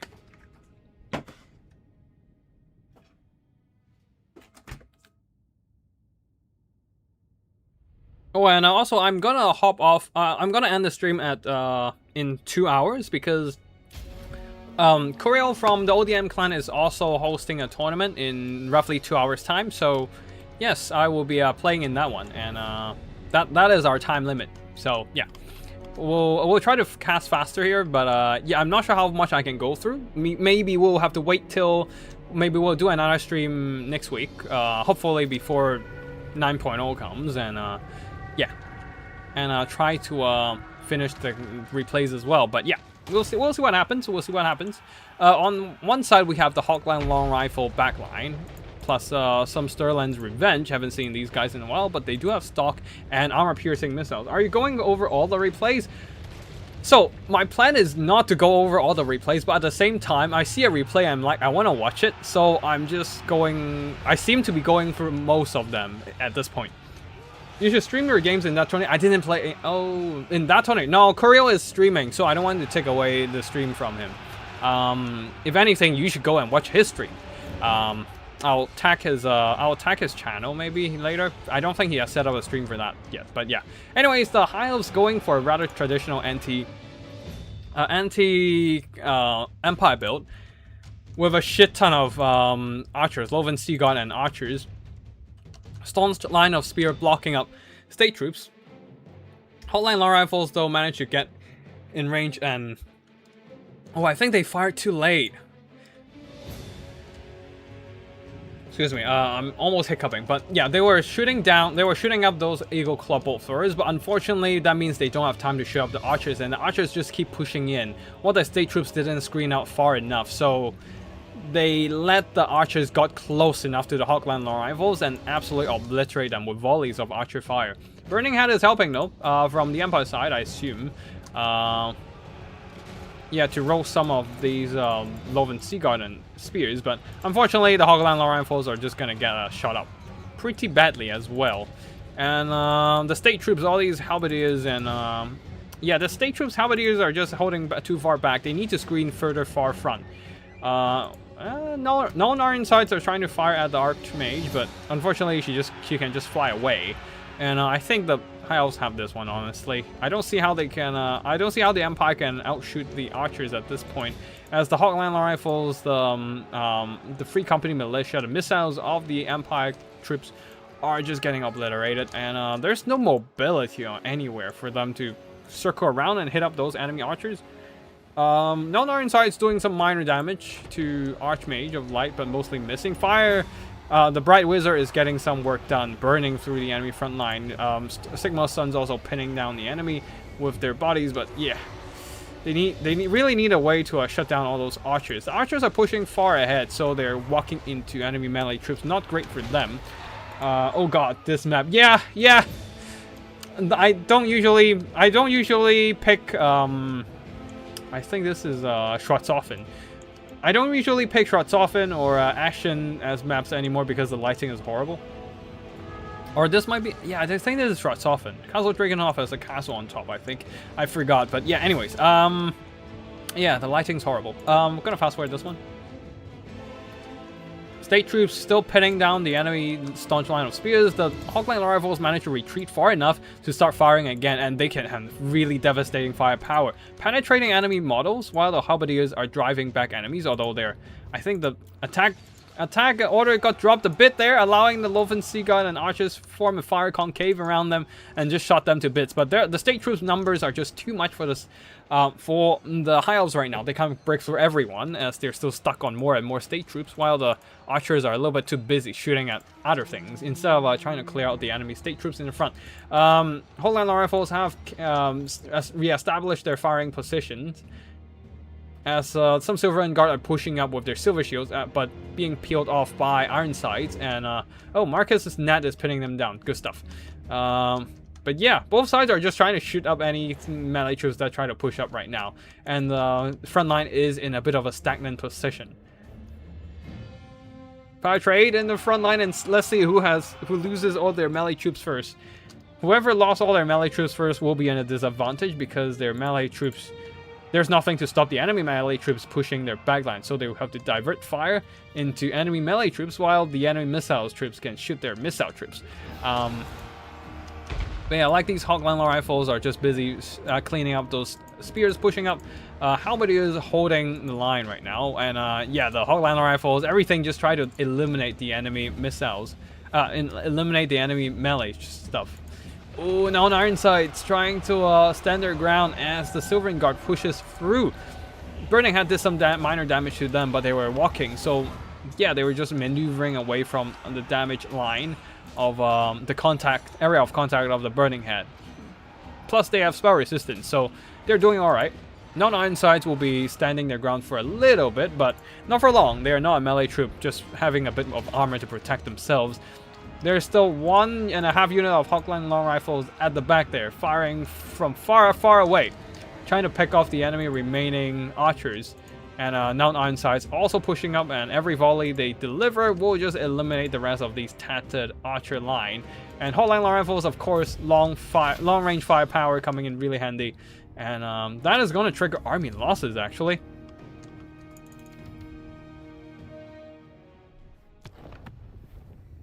So yeah, the Hawkline rifles getting the work done here. Outranging the enemy archer fire and just shutting them down from afar, and the Burning Head doing so much work. Funny enough, the non-Ironsides also doing a lot of good damage as they are elite. They have a pretty decent firing rate, I think, if I remember correctly. And just firing volley after volley at the closest High Elf troops, as the High Elves don't have a whole lot of melee troops to push the front line. They're more of a standing there trying to hold the front line while the archers do all the damage. And the archers were just kind of distracted firing at something else and also getting dragged into melee temporarily as they push forward. So that was not too ideal for the High Elves either, and losing a lot of damage capacity as the archers walking into melee and getting disrupted and whatnot. Archmage of Light didn't do too much. There's nothing for the Net of Emmentalk to really work on, so yeah, that was mostly wasted. Probably should have... Did they bring... I need to check if they bring Shim's Burning Gaze, actually. I don't think they did. I don't see any missile spells flying around. But Shim's Burning Gaze probably would be a good call here, just as a precaution in case the Net of Amentok doesn't have a use. So at least you still have the Shim's Burning Gaze to fall back to damage the enemy units. They have Shim's Burning Gaze. Did they not use it? They probably have used it, I just missed it. Yeah. Quickly recheck this one, sorry.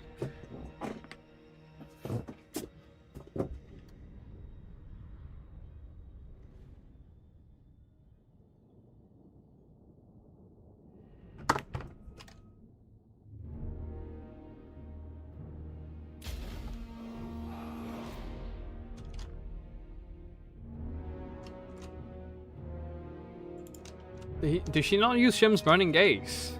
There's nothing to net, so... Okay, Shim's Burning Gaze doing... No! Shim's Burning Gaze, not Marcus Wolfheart! Shoot the missiles! Shoot the infantry! Shim's Burning Gaze do really good against infantry. Marcus Wolfheart doesn't matter in this battle. Oh no, where were... Oh... Okay, yeah, to be fair, I probably would have played worse if I was the high elf player, but... It's just, so it's just my 2 cents, as a commentator, but yeah, just spam Shim's Burning Gaze onto the missile troops, man. Oh no. Oh shit, the known iron sights are deadly. That volley knocked out a good quarter of her HP.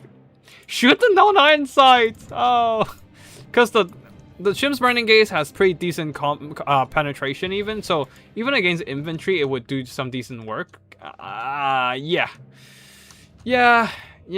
Just shoot the...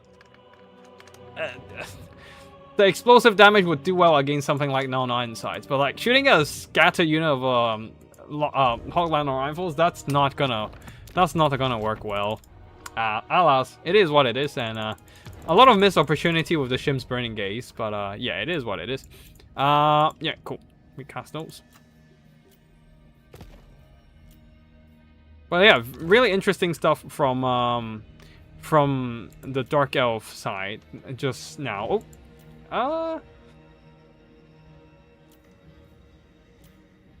Okay, let's watch this one. Oh, I know it's a block fight now. I'm not watching that. Oh shit! Double Sphinx, double Necro Sphinx versus double Giant. We can't miss that. We can't miss that. And 4 Gorgers. This is a crazy build from Alfredino. What the hell, Alfredino? Yeah, I don't usually cast his games because he plays in like more serious 20, and I usually just host casual 20 and cast relatively casual 20. But that is an interesting build to see for sure. 4 Gorgers and then 2 Giants and a Scrag the Slaughter, plus 3 more Goblin Flingers at the back and a bunch of Nobbler Flingers at the back and a bunch of Nobblers in the front, some 4 Saber Tusk packs on the flanks. On the other side, Ushabti Great Bow's already moving up to fire. A front line of Skeleton Spears. They can't see those Gorgers as they do have stock, so they're hidden. The Ushabtis are just firing at the Giants at this point, and for the Tomb Kings, a front line of Skeleton Warriors backed up by more Skeleton, but this time with Spears, one of them the King Nakash Scorpion Legion, and some Nekaro Horsemen. They should be able to beat down the one-on-one against Saber Tusk pack, but 2-on-1, it's a different story. Double Necro Sphinx, that is going to be a problem as they are very powerful anti-large fighters, and the Giants might not have the stats to deal with them. While Grayton, Hierophant, Katab is leading the army. So we're expecting a lot of cooldown debuff. The Lich Staff is going to be a nuisance for the Ogres. They might not even be able to cast their healing, if at all.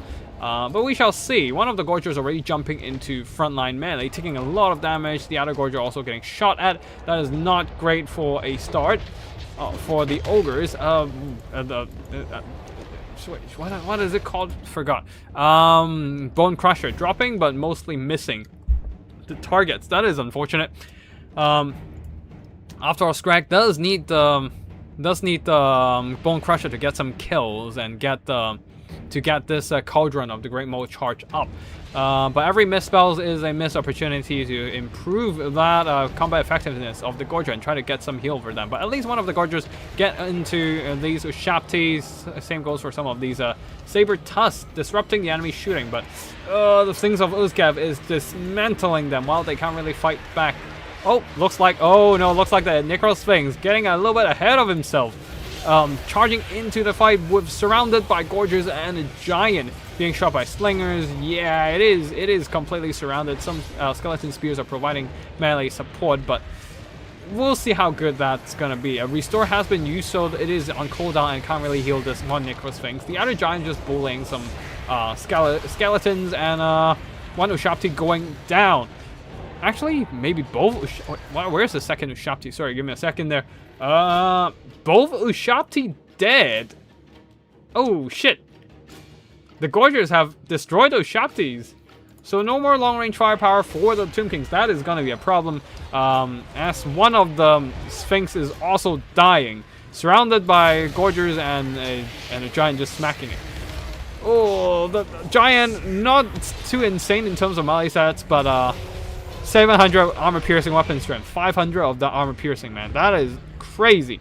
If you get hit by it's literally you're getting hit by a tree trunk when a Giant slaps you. So like stat wise, it's not too crazy. 56 attack is still very good though. 65 in total is still very good and enough to penetrate stuff like Grand Arif and Kataba and even the Sphinx of Uzkev. They don't have anti-large specialty, but they just generally have really good attack stats and 700 weapon strength, man. The Sphinx of Uzkev has 640, including part of that bonus versus large.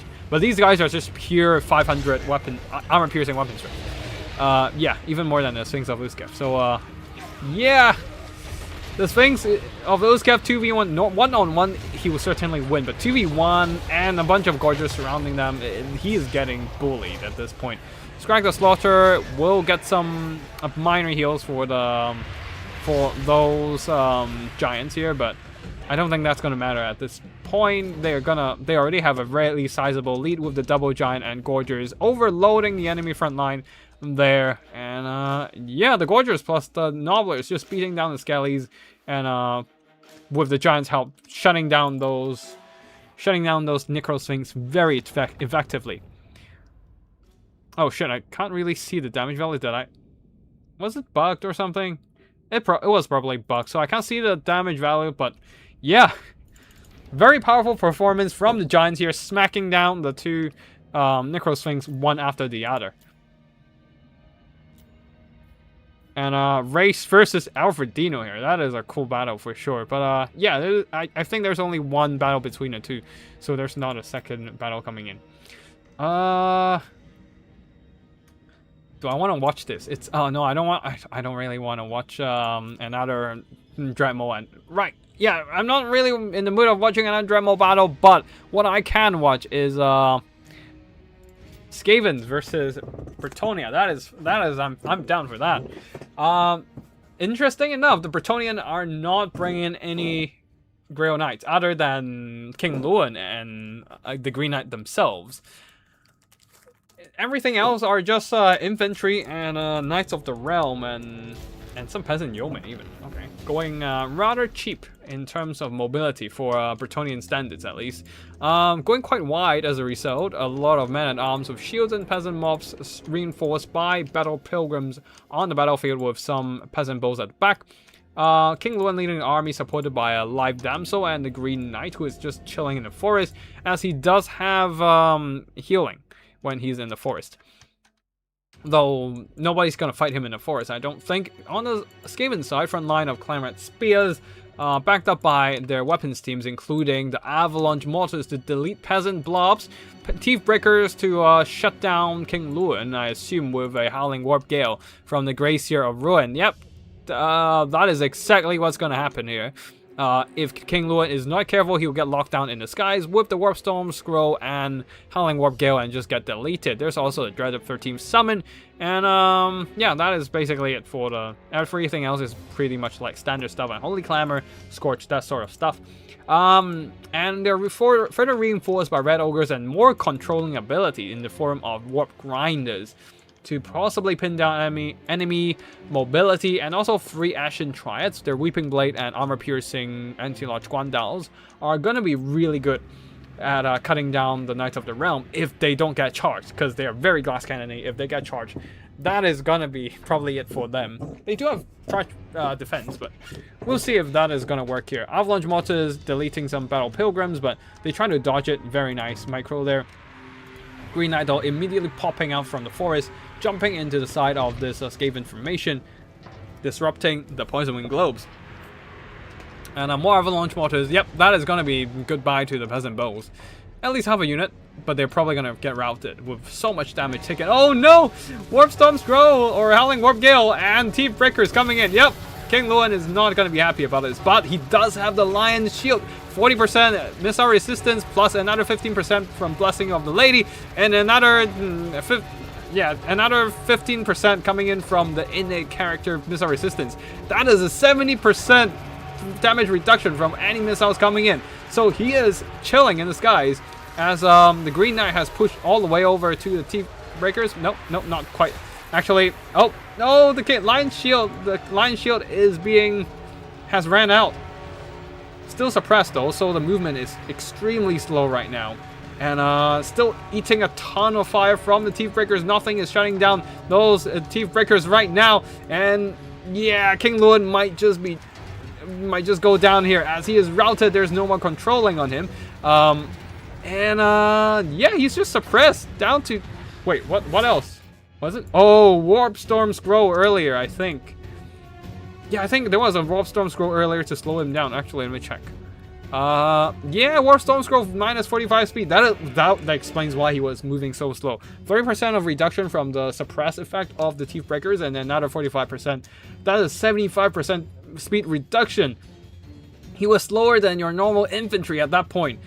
And being that slow in front of Teeth Breakers, being that big of a target, yeah, he's got absolutely shredded. Holy fuck. Yep, there goes King Luan. He is gone now. He's absolutely fucked over by all those aerial controlling. And I don't think there's much left to talk about at this point. The Peasants got deleted by Poison Wing Globes. There's no disruption happening in the center of the pocket. Knights of the Realm are charging in. That is good though. Shutting down the Avalanche Mortars and piling onto the Teeth Breakers and whatnot. But they're just Knights of the Realm. They're not Grail Knights. They don't have the sheer power and tenacity to carry the entire battle themselves, I don't think. Especially if the Ashen Triads pile onto them. They will start taking attrition damage with the armor-piercing Weeping Blade as well. And they would struggle to take down even the Grey Seer. I guess if they can get the Green Knight to help out, that would help, but yeah. Right now, they're getting drained down by the Warp Grinders. Ooh, Dread of 13th Summon. Yeah, that is probably going to be GG here. Although Ashen Triads definitely do not want to fight Peasants, and because that is a waste of their HP.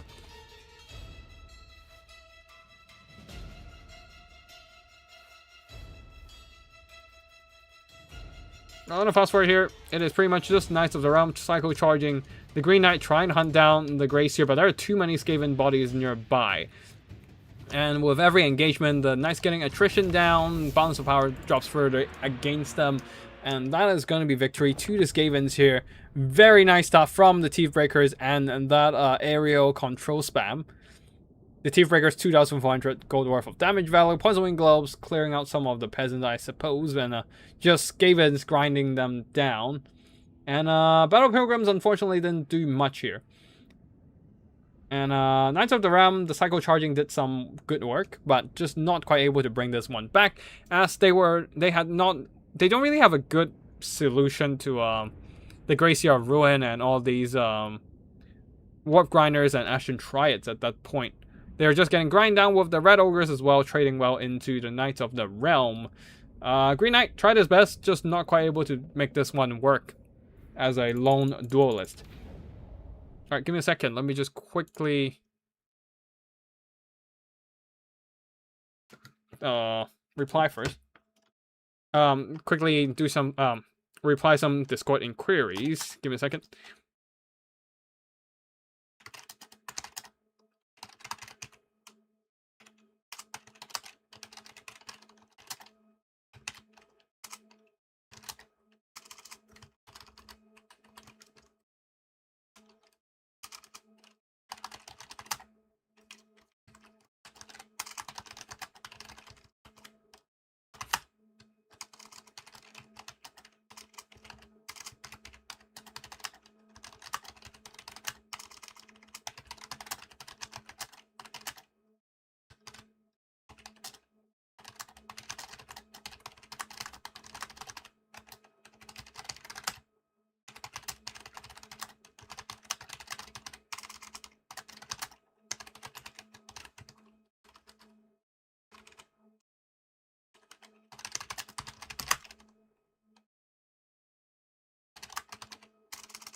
Alright, cool. Alright, sorry. Just had to deal with some Discord inquiries about some other stuff. Alright. Now, next battle, we already had the Bretonia battle, so we're not casting that one just yet. Maybe we'll come back and revisit it later, but yeah. We still have a lot of replays to go through, so I feel like my vocal cords are gonna explode after this, but we'll see. Why do you see your name? Because you played in the tourney. That is the... Yeah, it's right there. It's right there. There are multiple battles for you as well. So we shall see what happens. Oh shit, we have a Nakai. Oh, Nakai and Soras versus Vampire Counts. We definitely need to cast that. It's rare to see a battle that is not like single entity monster spam against monster blob against the Vampire Count. So, and Vlad, yep, we're casting that.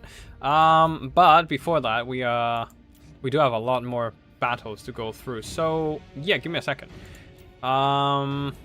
There's stuff I want to cast and there's stuff I probably don't want to cast. Wow, wait, they allow Thunder Tusk. Oh god. That is gonna be brutal. Because Thunder Tusk is such a good artillery. It's crazy. It's a crazy unit. We're already seeing a Beastman versus Empire Kite. Let's look at this one. Race versus Rain.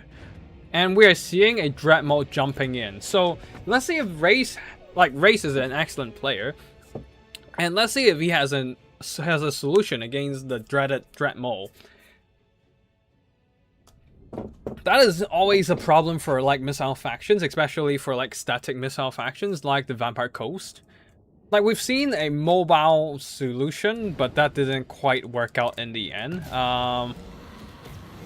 But here comes a static missile faction. That is the Vampire Coast, a front line of zombie pirate deckhand mobs with a core of 3 hand cannon gunnery mobs, 3 more handguns at the back. And a bunch of gun crabs, animated hulks, and zombie polearm mobs protecting the backline. A lot of missiles, and with a leadership of Salasra Diafine, supported by a Vampire Fleet Captain, Vampire only coming in with an Invocation of Nehek, getting some heals out here and there, and yeah, Salasra Diafine here with summoning spells, of course. Well, not really spells, but more like ability. Ghosts of the Past and Denizens of the Deep. providing a bunch of ghostly, well, crab summons and one more ethereal knights errant summon. So yeah, it is a pretty static build here, providing a bunch of summons to hold the front line and a lot of missiles to shoot down everything that comes close. On the other side, for the Warriors of Chaos, we have a front line of Marauders, and some of them with great weapons, I guess, to hack down crabs and provide a bit more numbers than your default numbers of Marauders. Herald Hammerstorm to scare off enemy infantry front line with the Bane of the Dead. They don't have the explosion. There's no Hammer of Harry. They need the Hammer of Harry to blast through enemy infantry, I feel like. Especially it doesn't damage friendlies, so it really helps against undead. In the skies we have the Knights of Immolation and Chaos Sorcerer of Nurgle Magic to heal up friendly units, especially I guess the Knights of Immolation and the Dread Maul. We'll see if this combo works. There's also the Pleasure Guard. Pleasure Guard are a tough nut to crack. They are, of course, they're a Slaanesh unit, so they're a big glass cannon, but they're unbreakable and does really good damage in melee if they get a rear charge. So we shall see what happens here. The Dread Maul is just chilling underground, so they can't be targeted yet, and ready to just jump onto one of these gunnery mobs and disrupt them. Immediately jumping onto the hand cannon. Song of Enthrallment, slowing down his speed, doesn't matter, like, immediately getting deleted by nearby hand cannons. Holy fuck. It is just one hand cannon too. There's no second hand cannon. Just two handgun mobs and one hand cannon. Absolutely deleting that Dread Maul in point blank range. Yeah, that is a brutal combination. Oof. Spear of Slopnir doing minor damage, but Dread Maul jumps back up and immediately dives back down. He does not dare to stand in front of any of these missiles at this point. It literally just got blasted by one gunnery mob. Freaking hell, that Dread Maul is not happy about it. At this point, without the Dread Maul to disrupt the missiles, though, the front line of the Chaos Warriors are just getting picked off by a torrent of bullet fire. And yeah, just the Marauders alone can't really disrupt any of these. Wait, where were the Knights of Immolation? Are they dead? Wait, what? Wait, where were the...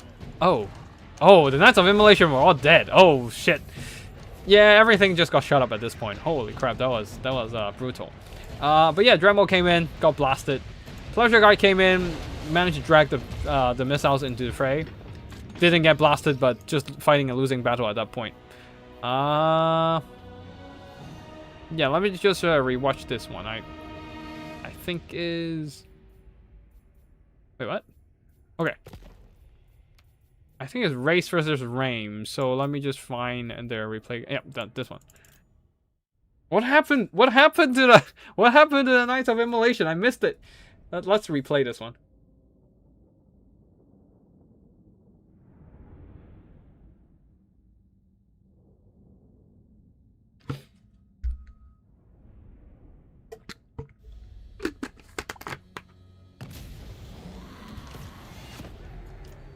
Let me just quickly rewatch this.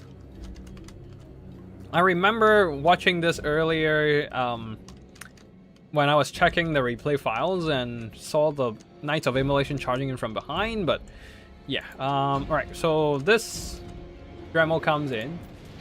Knights of Immolation trying to circle around. We fast forward.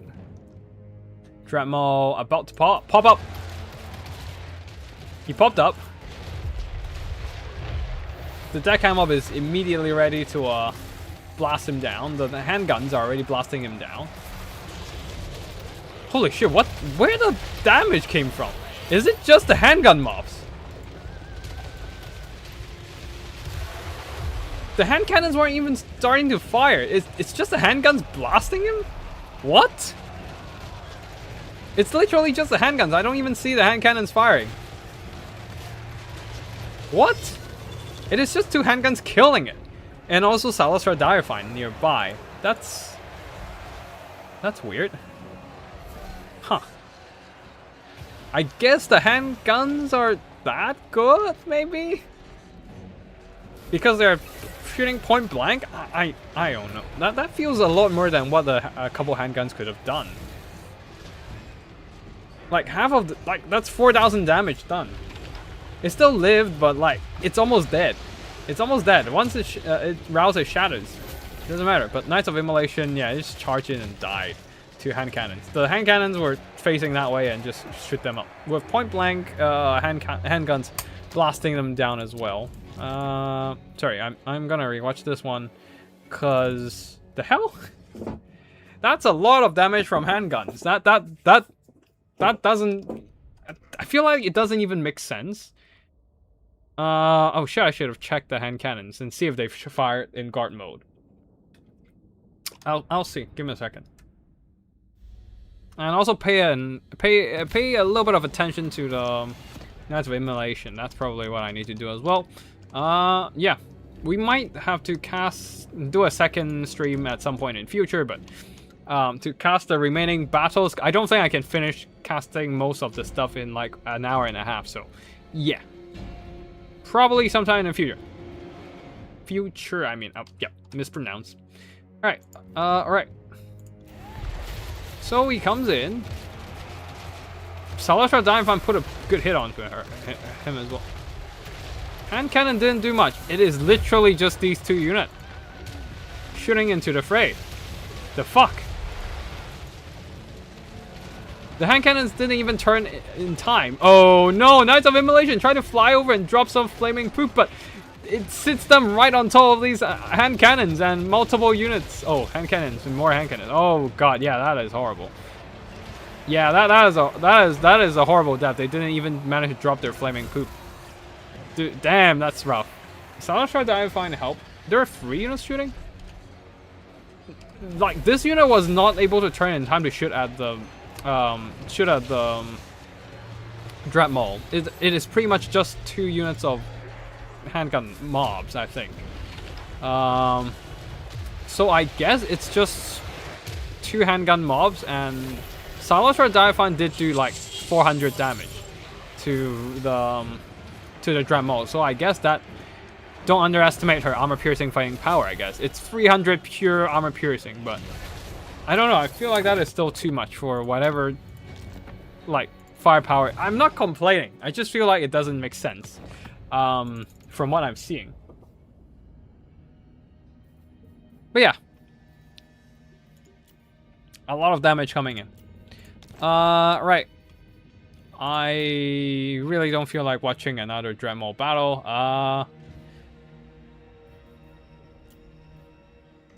We've already seen. Ow.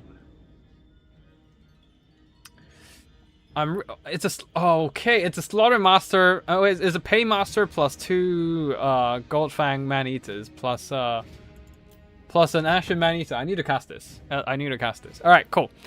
Rame here coming in with a DLC build here. We have a Paymaster, 2 Gold Fang Man-Eater, Ashen Man-Eater, and the rest are the regular units after all. And Regiment of Renown. We have wait, what is this guy called again? I forgot. A Butcher. We haven't seen this guy in a while because, well, I did bring Butcher sometimes. But yeah. Haven't seen a Butcher on the battlefield for a while there. Saber Tusk Pack, a front line of Nobblers, and the Powder Guts for some long-range shooting. Already aiming down at the Great Brave Shaman of Death. For the Beastmen, a front line of Corngors and some Angor Spears with 2 Gorgon ready to just get some monster duel happening. Minotaurs with great weapons to fight more monsters. There's some Chaos Warhounds to hunt down enemy backline and pressure enemy missiles.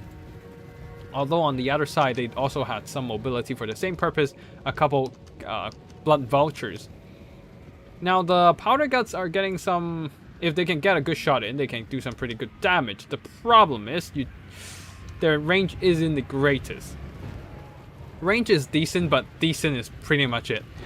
So, they are getting quite close to the Beastmen, and now, ooh, the double Gorgons are coming in to try and kill them. Oof.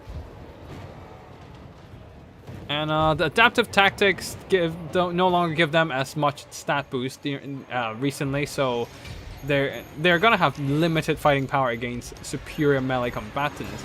Now, Gold Fang Man-Eaters are charging in with the help of Cash Cascade, adding extra charge bonus and melee attack, doing some okay damage to the Gorgon. And here comes the Ashen Man-Eater for that single entity dueling power. And start cutting through the Gorgon with a Weeping Blade cutting down the armor. Not that it has any to begin with. Saber Tuskbat piling in, and with the Slaughtermaster, the Gold Fang Man-Eater, and the Ashen Man-Eater, everything piling in, the Gorgon get bursted down. Half of the health is gone, and it has been routed. The front line, though, things are not looking too hot for these Gold Fang Man-Eater, as there are too many Minos with great weapons and spears nearby, and halberds, cutting them down with anti-large attack. Yes, they managed to break off one Gorgon, but at what cost? They need to keep that Saber Tuskbat onto the Gorgon there and bring the Ashen Man-Eater to kill off the other Gorgon. But unfortunately, the Cash Cascade is on cooldown right now. So, yeah, things are not looking too hot for the Ogres. As their backline is getting compromised, the Powder Guts is getting dragged down by the Minos, and Corngors piling in, while their melee assets are too busy in the front line, duking out against Gorgon and the great weapon Minos. And to make things even worse, the Gorgon on the other side came back and is healing with the Gorfeast ability. Yeah, the Gorfeast is the name, right? Strength from the flesh, actually. It is healing and it has returned. They managed to break it once, but can't break it twice, as their crucial melee units are too busy in the center, fighting elite anti-large troops and unable to break them down right now. And the Ashen Man-Eater is just circling around, not really knowing what to do. I guess waiting for his abilities to go on cooldown, but this is not a time to wait. He needs to get that damage in as soon as possible. Oh no, I think the Ogres are done for at this point. They got outrushed by the Beastmen at this point. He's charging in, probably getting a side swipe against the Minos, probably going to rout it, but the Butcher of Death is routed. Doom and Darkness from the Great Brave Shaman of Death is really coming in handy against the Ogres, who have flaky leadership anyways, and the Beastman front line is overpowering the Nobbler front line. The Gold Fang Man-Eaters are elite, but they don't have numbers to bolster their lines against the numbers of the Beastmen there, and the Nobblers are buckling. There's also no passive healing, unlike the Gorgon there, so their single entities and monsters just doesn't have the same holding power or the ability to recover and go back into combat again. And yeah, Ogre Paymaster drop in an Opal Amulet to try and stay alive. Meat Feast to heal himself up. Cash Cascade to boost enemy friendly units nearby. But none of those matters. Powder Guts is also getting tied down into combat once again. And I think we can fast forward here as the Gorgons will dominate the battlefield once more. Double Gorgon. And yeah, like in the past, I would say Beastman is a bit disadvantaged against the Ogre Kingdoms, but recently seems like the Beastman has figured out, not recently, it's been like a year or so now, the Beastman over time has figured out how to counter the Ogre Kingdoms with their abundance of monsters and trading really well in a melee rush against a rather low leadership unit of the Ogre Kingdoms. And yeah, it is a rush that their rush tactics are doing very well against Ogres at this point. And Ogres probably need to figure out a solution against that. Especially against the Minos and Gorgons at this point. GG to both players, and we will delete that file to make sure we don't duplicate casts. Give me a second. Alright, that one.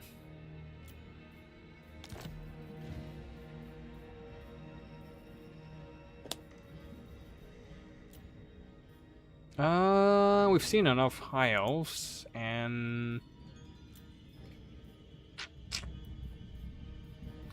not really feel triple damage of science. Okay, that is a crazy build. That seems like a pretty standard battle. Ooh, that. Oh no, not like Dreadmaul and Chimera again.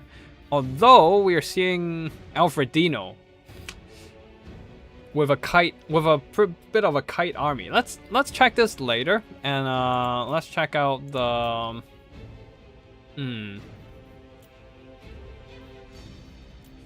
Double Chimera again. No, let's check this one out.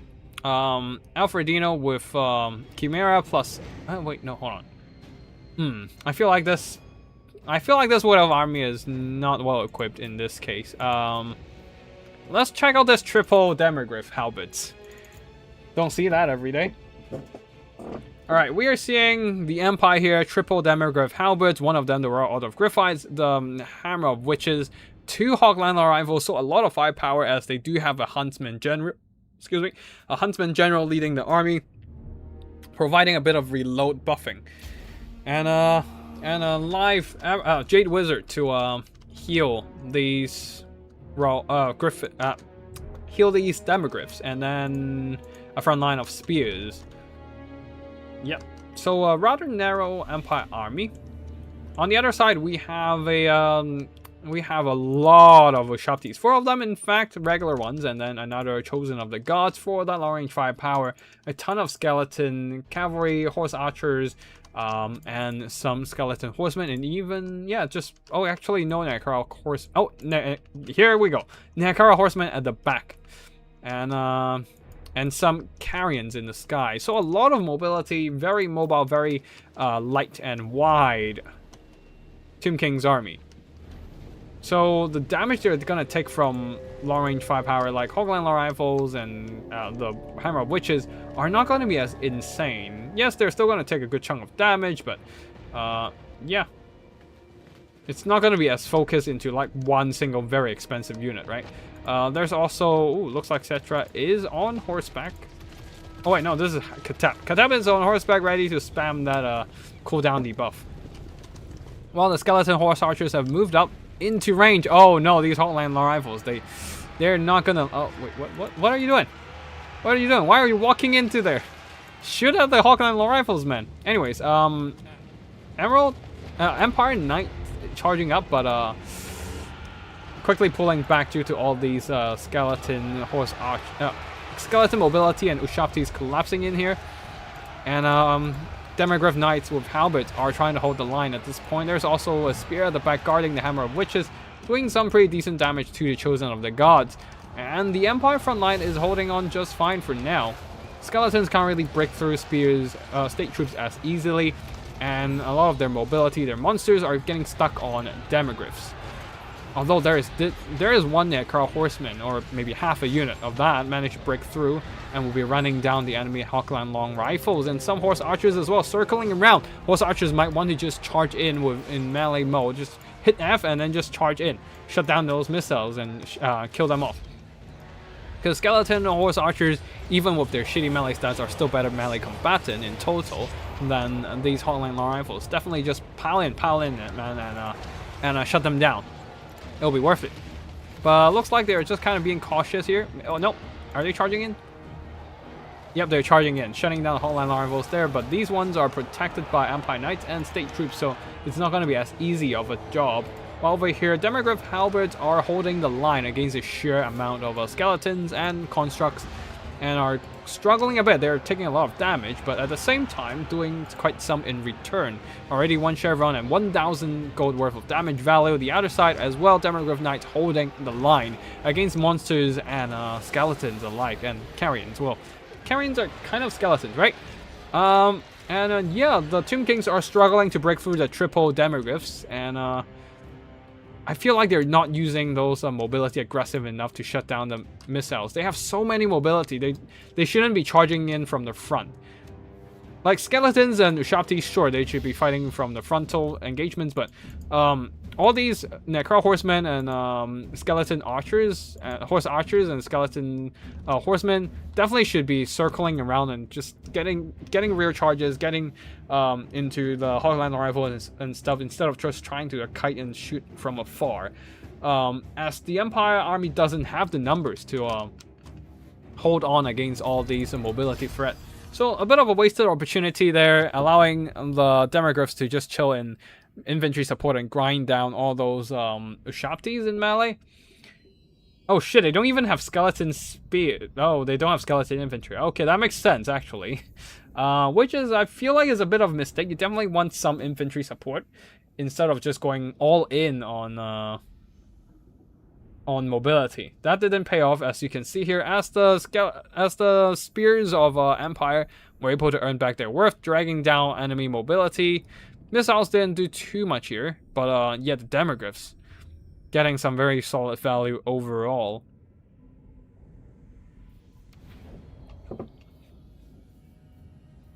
Alrighty.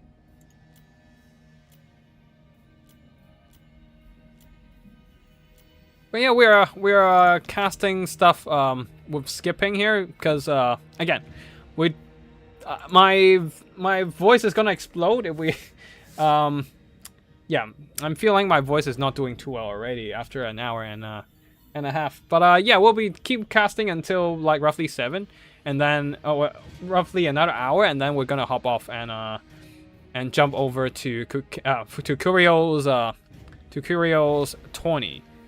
We might need a second stream for this at some point later next week or something. Yeah, we'll see. But yeah, there's so many Beastmen and Norska. I don't want to. We need some variety, man. Guys, give me some variety. Ogres.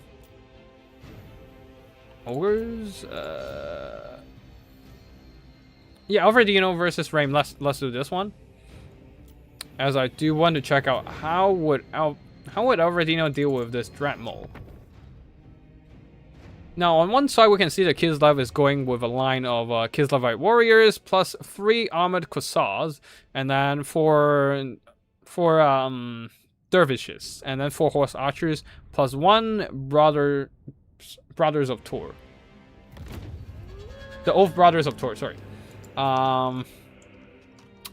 Yeah, leading the army is Darina Katarine, providing only Crystal Sanctuary, just trying to keep her units alive. Interesting. Giving them a lot more tankiness there. I guess if they drop that Crystal Sanctuary onto the Oath Brothers of Tor, they can just hold on and keep beating down enemies with a lot more efficiency. And also just spam the Core of Tor a little bit more. On the other side, for the Warriors of Chaos, once again we're seeing Dreadmole and the Bloodshriek Chimera on the battlefield.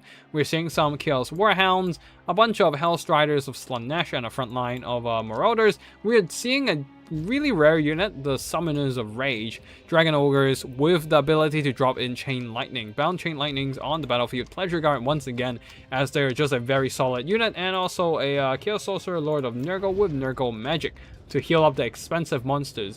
Already you can see Warhounds and Hellstriders trying to threaten these Horse Archers. Once they make contact with the Horse Archers, the Hellstriders can easily catch up to the Horse Archers here. They're so close. As long as they can slow down those Horse Archers. Unfortunately, they are not the poison ones, so yeah, it won't necessarily allow the Hellstriders to catch up. But yeah, anyways, we are seeing the Chaos Warhounds getting counter-charged by the Dervishes, getting some really good damage, and forcing the Chaos Warhounds to pull back, while the Marauders continues to push, but getting kited. Yeah, very heavily kited by the Kislevite army here. And the Warriors of Chaos just doesn't really have a lot of good engagements other than this Kossovite Dervishes who are kind of stuck in this engagement. But here comes the more Kossovite Dervishes and the Oath Brothers of Tor themselves. And that is a very elite anti-lodge fighter unit. Elite Cavalry dropping in that Core of Tor. That's going to nuke the stats of everything in the vicinity, including these Pleasure Guard. They might want to fight in here for a little longer, but a breath attack from the Bloodshriek Terror Guys is just going to blast off some of their HP. Yeah, I feel like they... Oh, wait, no. Yep, pulling away definitely is a good choice there, as the Summoners of Rage also piled in. So that is going to be way too much for them to deal with. The Oath Brothers continues to pull away, while the Horse Archers will be charging in and help them screen out these pursuing Chaos Warhounds. The Dreadmole jumps in, but the Armored Kossar simply walks away and instead of fighting it in melee, while Darina Katarine jumps in and just try to duel. It's a Monster Snake versus Monster Snake battle on the far side. But the main action on the micro is happening on the mobility fight here. Oath Brothers of Tor continues to pull away, but that just means the Hellstriders continues to poke at their back and drag down their HP bit by bit, getting all the free attacks here. But also Archers here might be able to help them screen. And the Oath Brothers might want to just wait a little bit longer for that Call of Tor, the bombardment, to come back, so they can just drop it again onto the enemy monsters. But yeah, over here, oh no, Katarine is getting stuck in the middle of enemies, including a very good damage dealer, the Bloodshriek Chimera, taking some damage, although she herself is getting some work done onto the Dreadmole. On the far side, there, Oath Brothers of Tor finally stand and fight. No, they're still trying to pull away as the Kozovite dervishes are getting sacrificed to delay the enemy push. But oh no, the Oath Brothers themselves are running low on HP, down to 11 models as they're taking more and more damage by pursuing enemies. That, I don't feel that is a wise choice here to just keep pulling away. You might want to just fight to their death, but I guess Alfredino is trying to get to the infantry support there. As they manage to break down the enemy infantry push, all these marauders have been driven back by the more elite Ahmed Kusaz and a pretty strong force of Kislavite warriors, and Tsarina Katerin herself helping out. Finally, the Oath Brothers of Tor has pulled through into friendly infantry territory. The Kislavite warriors with their polearms should be able to provide that infantry support they desperately need against enemy monsters, but there's still a Pleasure Guard, almost full health, and almost full health Summoners of Rage, still able to fight. Dreadmaw, unfortunately for that one, getting dragged down by Tsarina Katerin and the Kislavite warriors. But yeah, overall, oof. The Oath Brothers trying to shut down the Chaos Sorcerer Lord, but they themselves taking quite a bit of damage in the process, losing a few more models once again. And on top of that, a Chain Lightning from the Summoners of Rage. They're down to 9 models, almost only a quarter of their HP left, and almost half their unit models gone. They will have very limited fighting power at this point. It is pretty much just down to Tsarina Katerin and the Kislavite warriors carrying the fight against the large entities at this point. They only did 500 gold worth of damage value as well, so not a whole lot of work. Here comes the Hellstriders charging into Dervishes, and the Oath Brothers of Tor coming in as well. Hellstriders definitely gonna get destroyed, but yeah, I don't know, man. The Pleasure Guard's coming in. Oh no, it's a flanking charge. Oh, devastating flanker coming in. They're gonna get destroyed. They need to drop that Oath of Tor right now. That's a heal? Oh, that's a Nurgle heal. Fleshy Abundance. Yep. Oh, yep. The Kislavites are in big trouble. The Oath Brothers are down to 6 models. The blinded effect is only gonna last for so long, and there's not enough units here to benefit from it. Yeah, the Kislavites still have a lot of infantry, but I feel like the charging out the Oath Brothers and try to fight the Chaos Mobility, and then realizing, oh, you're gonna get screwed, and just ran a long way around, giving all that free damage to pursuing enemies. That was just not ideal there. Giving a lot of free value to the Warriors of Chaos there, and yeah. The Oath Brothers of Tor were not able to do what they were supposed to do, which is to kill monsters. Tsarina Katerin did pretty well fighting the Dreadmaw, but the Summoners of Rage and the Pleasure Guard are still very much healthy. Pleasure Guard earning so much value and not even taking much damage at all. And while the Kislavite army, their key units, the mobility just kind of died heavily. Yeah, just died because they're trying to constantly retreat back to safety. But to save the Oath Brothers, they have to sacrifice Kozovite dervishes, and there's just not yeah, there's just so much free value given that is not earning back their worth. And Tsarina Katerin herself as well, fighting in melee, taking damage and whatnot, while Warriors of Chaos also have access to heals to make things even worse for Kislavite. For the Kislavites there, so not ideal at all. And victory belonged to the Warriors of Chaos, and once again the Dreadmaw wins the day. Well, not really Dreadmaw per se. It's the Summoners of Rage, the Hellstriders, and the Pleasure Guard.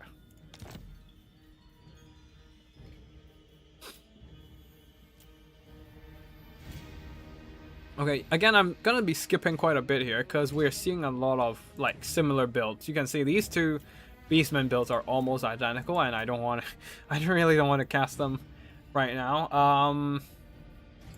Greenskins versus High Elves, and oh, this might be interesting. This might be. Wait, is this a full Vanguard shenanigans? Let's.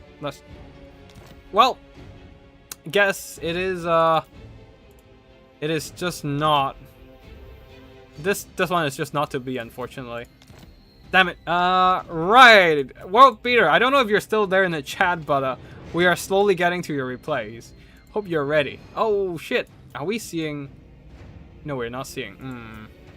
I was gonna say, are we seeing laser beams? But we're not seeing laser beams. No orbital laser, damn it.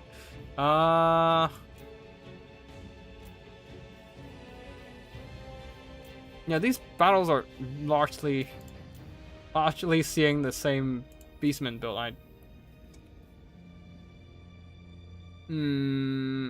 Not really feeling that one. Okay.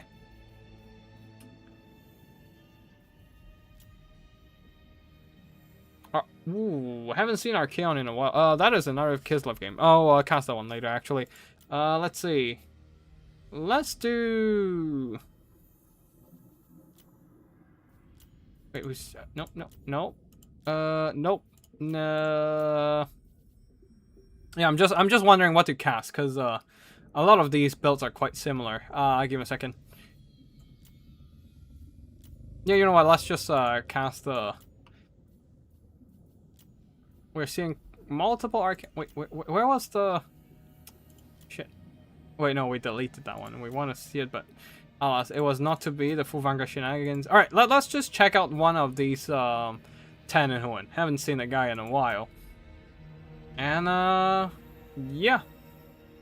Ooh, and then... Ooh, okay. Yeah, let's do this one.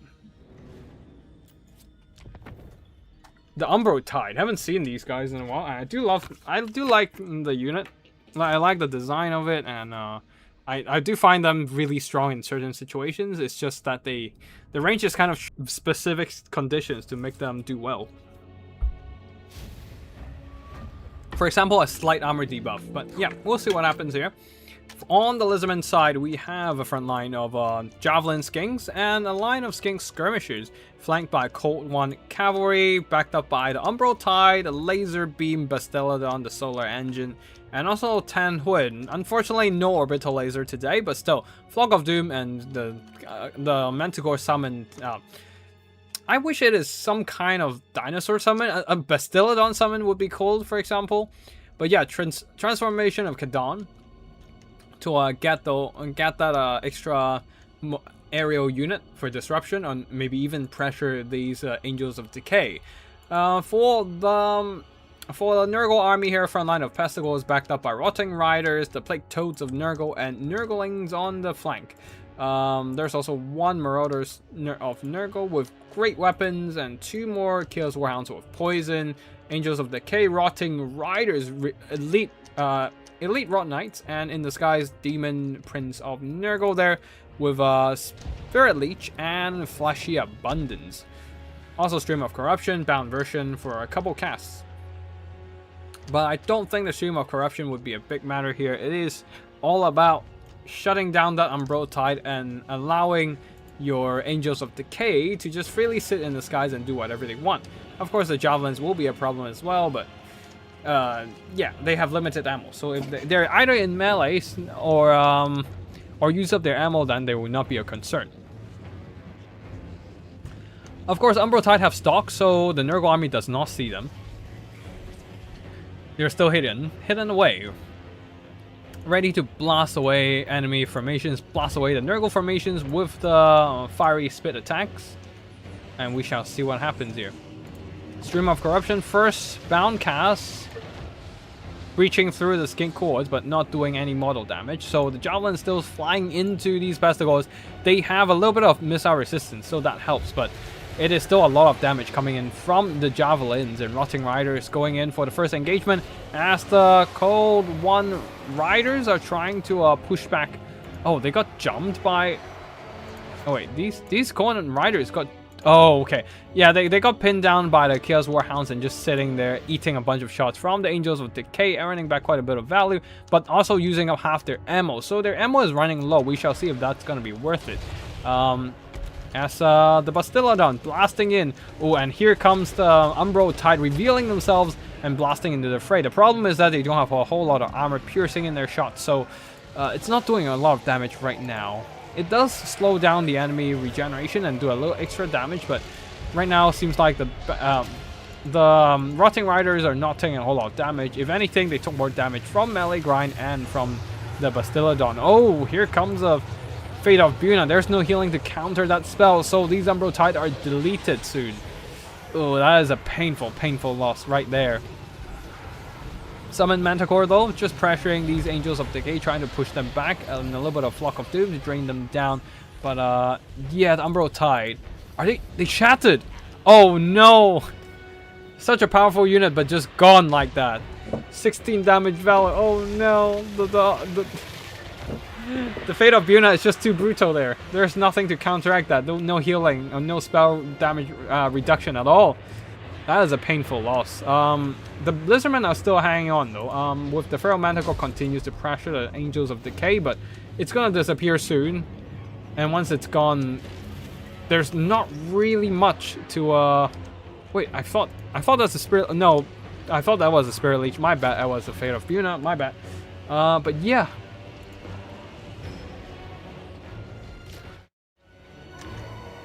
That I think the Nurgle army does have the upper hand at this point. Their infantry is slowly grinding through the skinks, and the Demon Prince is still very much healthy, while the Umbral Tide is gone. A major damage output of the Lizardmen is just not there. Except actually, the infantry of Nurgle is slowly getting ground down, and Angels of Decay. Oh no, they're flying too close to the skink skirmishers, and perhaps some of the javelins. They're starting to receive the blow dots from all these skink skirmishing firepower. And slowly getting whittled down. Here comes the Demon Prince of Nurgle jumping in to reinforce this fight and maybe try to snipe out Tanhuin. There are some Plague Toads in the vicinity, just plowing through as well, just running through those skinks. And yeah, I think, okay, the Nurgle army is slowly gaining an upper hand at this point. They're still doing some good damage, whittling down the demonic units. But the skink front line is no match for the Pestigors and Marauders. I mean, they can beat down Nurglings, but other than that, they can't really do much against the mobility here. And again, Umbral Tide is in here. The mobility of... Oh, the Cohen Cavalry are mostly done for. Getting outtraded by Rotting Riders and the Demon Prince in melee. And also the armor piercing of the Marauders of Nurgle doesn't help. Pretty much just the skink skirmishers are still nearby, blow dotting down those Angels of Decay and whatnot. But another summon of the Manticore, but it is a temporary thing. It will soon fade away. Oh, it's doing some okay damage to the Rotting Riders alongside Tanhuin, but Rotting Riders can heal. And the Bastiladon is also shut down, unfortunately. It's not completely shut down, but it's tied down by the Plague Toads of Nurgle and unable to fire for now. Tanhuin is still roaming the battlefield, but without any supporting elements, yeah, that is going to be GG here as Army Losses strikes the Lizardman army. Javelins did okay. They earned some decent value, and also blow dots as well. But unfortunately, once the Umbral Tide goes down, there's nothing to really counteract the Rotting Riders, the Angels of Decay, or the Plague Toads. So the lack of anti-large, anti-cavalry... well, yeah, I guess Angels of Decay and Rotting Riders are kind of cavalry. But yeah, anti-large, anti-cavalry units. Even a unit of something, say, like a Boxigor might help in this case. But yeah, there's just not enough units to counteract these mobility threats. As the Cohen Riders, they're just the regular Cohen Riders, got out-traded very heavily in a fight against the Rotting Riders.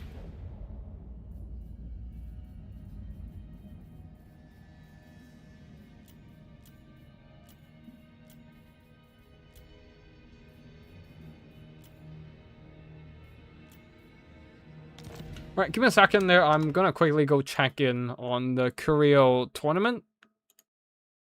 Yeah, I do need to check in, but after that I will be back to casting. Sorry about that. I don't want to miss that tournament.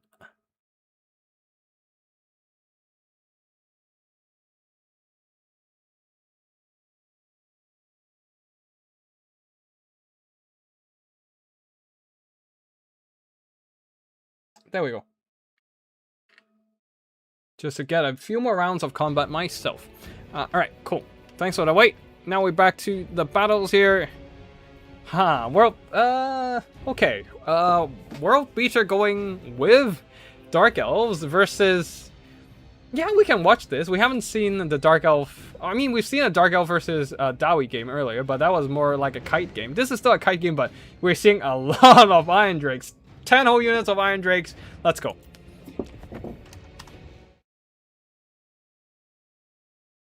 Actually, for those of you who want to get some games today, you should go and join the tourney.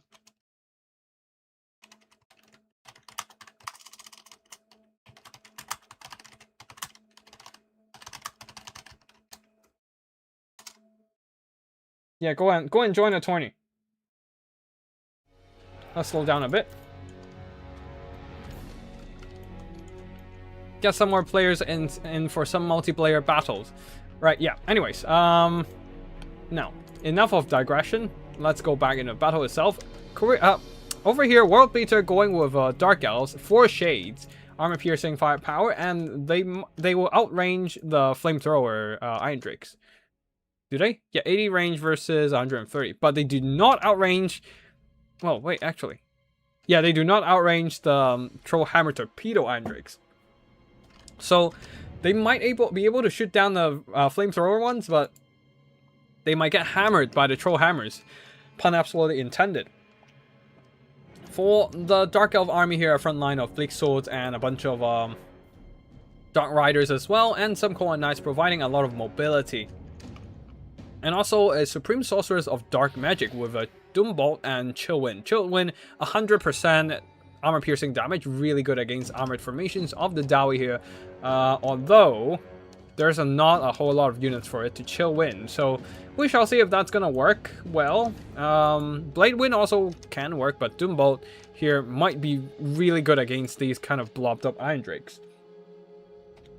Let's see. Dark Riders on the flanks. Yeah, that's it for the army builds of the Dark Elves. Hey, World Beater, welcome. We're seeing one of your games right here. Immediately, we're seeing some Iron Drakes. The 5 Fire Iron Drakes and 5 Trollhammer Torpedo Iron Drakes. That's a whole of 10 Iron Drakes, and then a line of explosive charges miners as well. So a lot of firepower, a lot of gunpowder from the Dowie side, and Thoric Ironbrow leading the army. Immediately, the Shades, who do outrange these flamethrower Iron Drakes, immediately open fires onto one of these Iron Drakes, annihilating them from afar.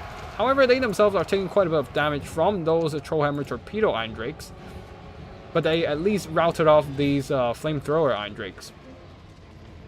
They might want to either pull back. Oh yeah, they definitely want to pull back because the miners have pushed up and dropped a bunch of explosive charges. Good thing is they have a scattered formation, so the damage is relatively mitigated. These ones still taking quite a bit of damage, but 2 units of flamethrower Iron Drakes gone.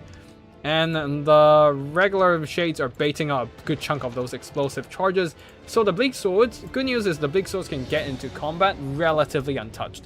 But yeah, the Trollhammer Torpedoes and explosive charges might still be a bit much for the Shades to deal with, but at least the tree helped them cover them a bit there. Yes, the true indestructible terrain there, trees. All right, Doombolt on to Thoric Ironbrow. Probably not going to do a whole lot. Oh, actually, it still do quite a bit. Holy crap. Yeah, Doombolt is still a pretty devastating spell. That's why I still ban Doombolt in my own tourneys. Right, Cold Knights trying to push through. That is not how you do it, because you're just allowing free damage from the miners. You're not going to push through there. They're trying to get an attack order onto the Iron Drakes, I think, but they're just blocked by the miners. They didn't click onto the Iron Drakes, so they're just kind of force pathing their way through the miners, but at the same time just receiving a shit ton of crossfire from Iron Drake, torpedoes, and flamethrowers of the Iron Drakes as well. Bleak Swords are beating up the miners who have exhausted their explosive charges, and although the other miners are driving back these Shades. Yeah, that is a bit of a problem there. The left flank push off those Dark Elves are...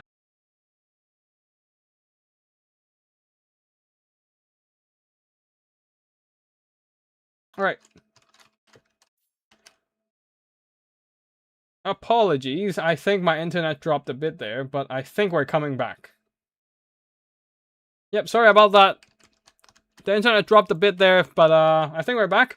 So the the left flank of the Dark Elves are being driven back by the miners, and by the Iron Drakes driving up with their flamethrowers and Trollhammer torpedoes. The mobility are trying to go for a frontal charge, but they're just running into a death zone of crossfire and getting pushed back. You can see all these Koan Knights taking so much damage, while they probably would have benefited more if they are trying to circle around and hit up those Iron Drakes from the side.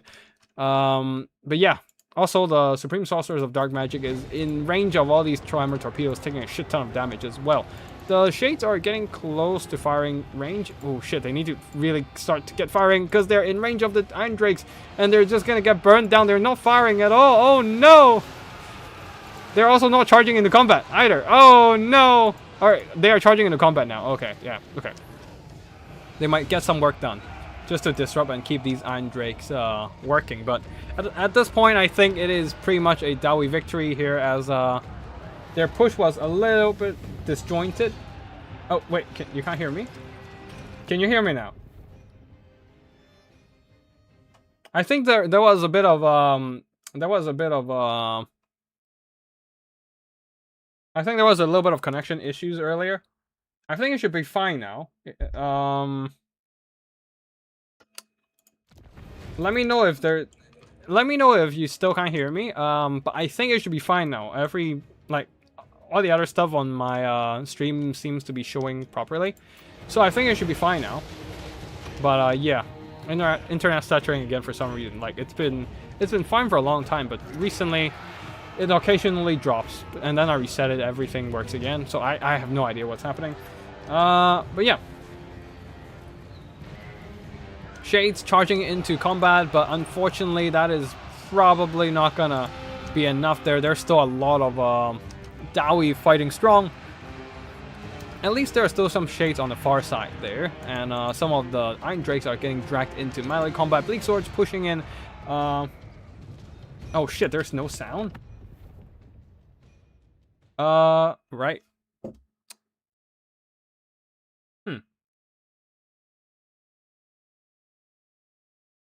Dowie fighting strong. At least there are still some Shades on the far side. Can you reload your stream? Because I think it is showing properly on my side. If you can refresh your stream. Oh shit. Sorry.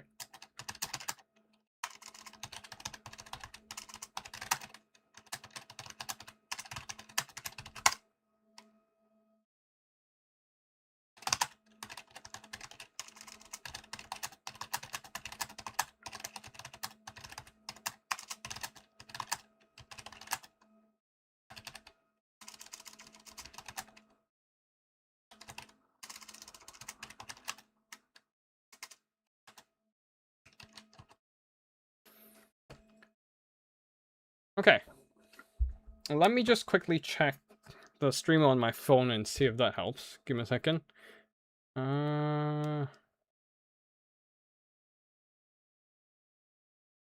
Like I just need. Oh no, nothing wrong with the stream. All right, cool. I was worried for a bit there because I did have a bit of connection issue earlier. So I thought that might have made some problems, but yeah, good to know it's fine on your end as well. So it's probably a problem of refreshing. It should be fine. But yeah, nice to see you here, Black Knight. Haven't seen you in a while. All right. But yeah, at this point, I feel like the Dark Elves. Oh wait, the Dark Elf. I was gonna say the Dark Elves is in a bit of a problem because. Oh, I was at the escape screen for sure because I was pausing to try and check if everything's fine on my phone. But yeah, that's fine then. Wait, I was gonna say the Dark Elves are in a bit of trouble, but with the melee troops of the Dowie slowly losing steam, getting grind down by attrition, there are more and more Dark Elf units making it into combat. And because they are melee troops versus the non-melee Iron Drakes, they trade a lot more cost efficiently into combat, and grinding down the enemy's balance of power at this point. A lot of the ammo in the Iron Drakes holding onto the balance of power is gonna get lost in this melee engagement. And even Shades are just going into melee. Like, they don't care about the ammo anymore. Oh, wait, no. Oh, they're gonna shoot, but I feel like they might as well just go into melee at this point. Nice dodge from Thoric Ironbrow, though. missing that Doom Bolt. On the far side, though, the Supreme Sorcerer is just going to clear up those Iron Drakes, and these Shades are just going to do some kiting. Oh, wait, no. Are they going to go for one final volley and then go into melee? Nope, they're just going to go to melee. Right.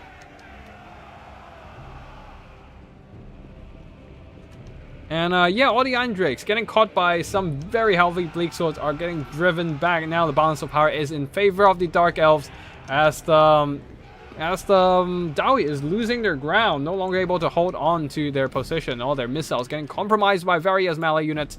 And a very wise choice from World Beater. They're keeping some Bleak Swords at the back in reserve, allowing them to just clear and push all the way through the enemy missiles back line with very minimal resistance. And these Shades should need to fight somewhere else because they're not shooting anything. Oh, another Doom Bolt. And going into melee against Floric Iron Brow. I think it is pretty much cleanup action right now as Armulus is hit and the Dowies will surrender. Very nice game played by both players here. The Shades didn't do a whole lot here, but oh wow, the Koa Knights did a ton. There's some really good damage done fighting, pushing in melee, and trying to like they took a lot of damage from afar, but at the same time, even like half a unit getting into melee will be obliterating this Iron Drake backline completely. And yeah. The mobility definitely did a good job. The Dwarf's Iron Drake spam is ambitious, but unfortunately they don't have a lot of stopping power. Unlike something like a Grudge Raker, they don't have the same stopping power. Even Grudge Raker can get compromised by so many melee units. And Iron Drakes don't have that kind of stopping power, especially against cavalry. So they will very easily get tied down. And yeah, they did some really good damage over time, especially poking off HP from the enemy lord. But yeah. Other than the armor, they're quite glass cannony, and getting caught in melee will just quickly tear them to bits. Alright. I shall delete this one.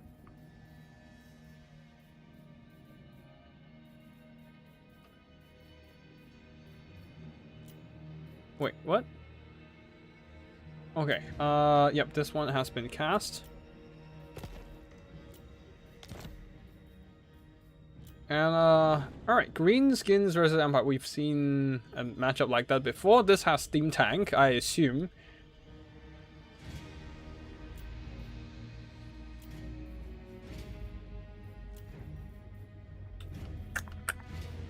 Seagulls versus World Beater. That is a... haven't seen Tinge. Haven't seen any Tinge game, actually. Might actually check that one out. Wait, Carl Franz! Hanodin versus... or I think I'll watch this best of 3, actually. Because we have not seen a Carl Franz at all. Alright, let's go. 3 Outriders, 2 Pistoliers. Haven't seen Pistoliers in a long time. 1 Grenade Launcher. Raw Altdorf Griffites, 2 Empire Knights, 4 Spears, 1 with Shields, 3 without, Jade Wizard, and Carl Franz himself. Is he riding? I think he's riding Deathclaw. So, on the other side, we have Safrael the Everwatcher there.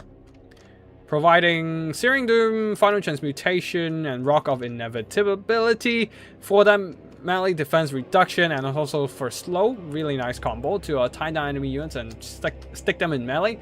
A front line of Marauders, 3 Chaos Knights with Lances, some heavy cavalry contingent right there, and Hellstriders of Slanesh with some Chaos Warhounds.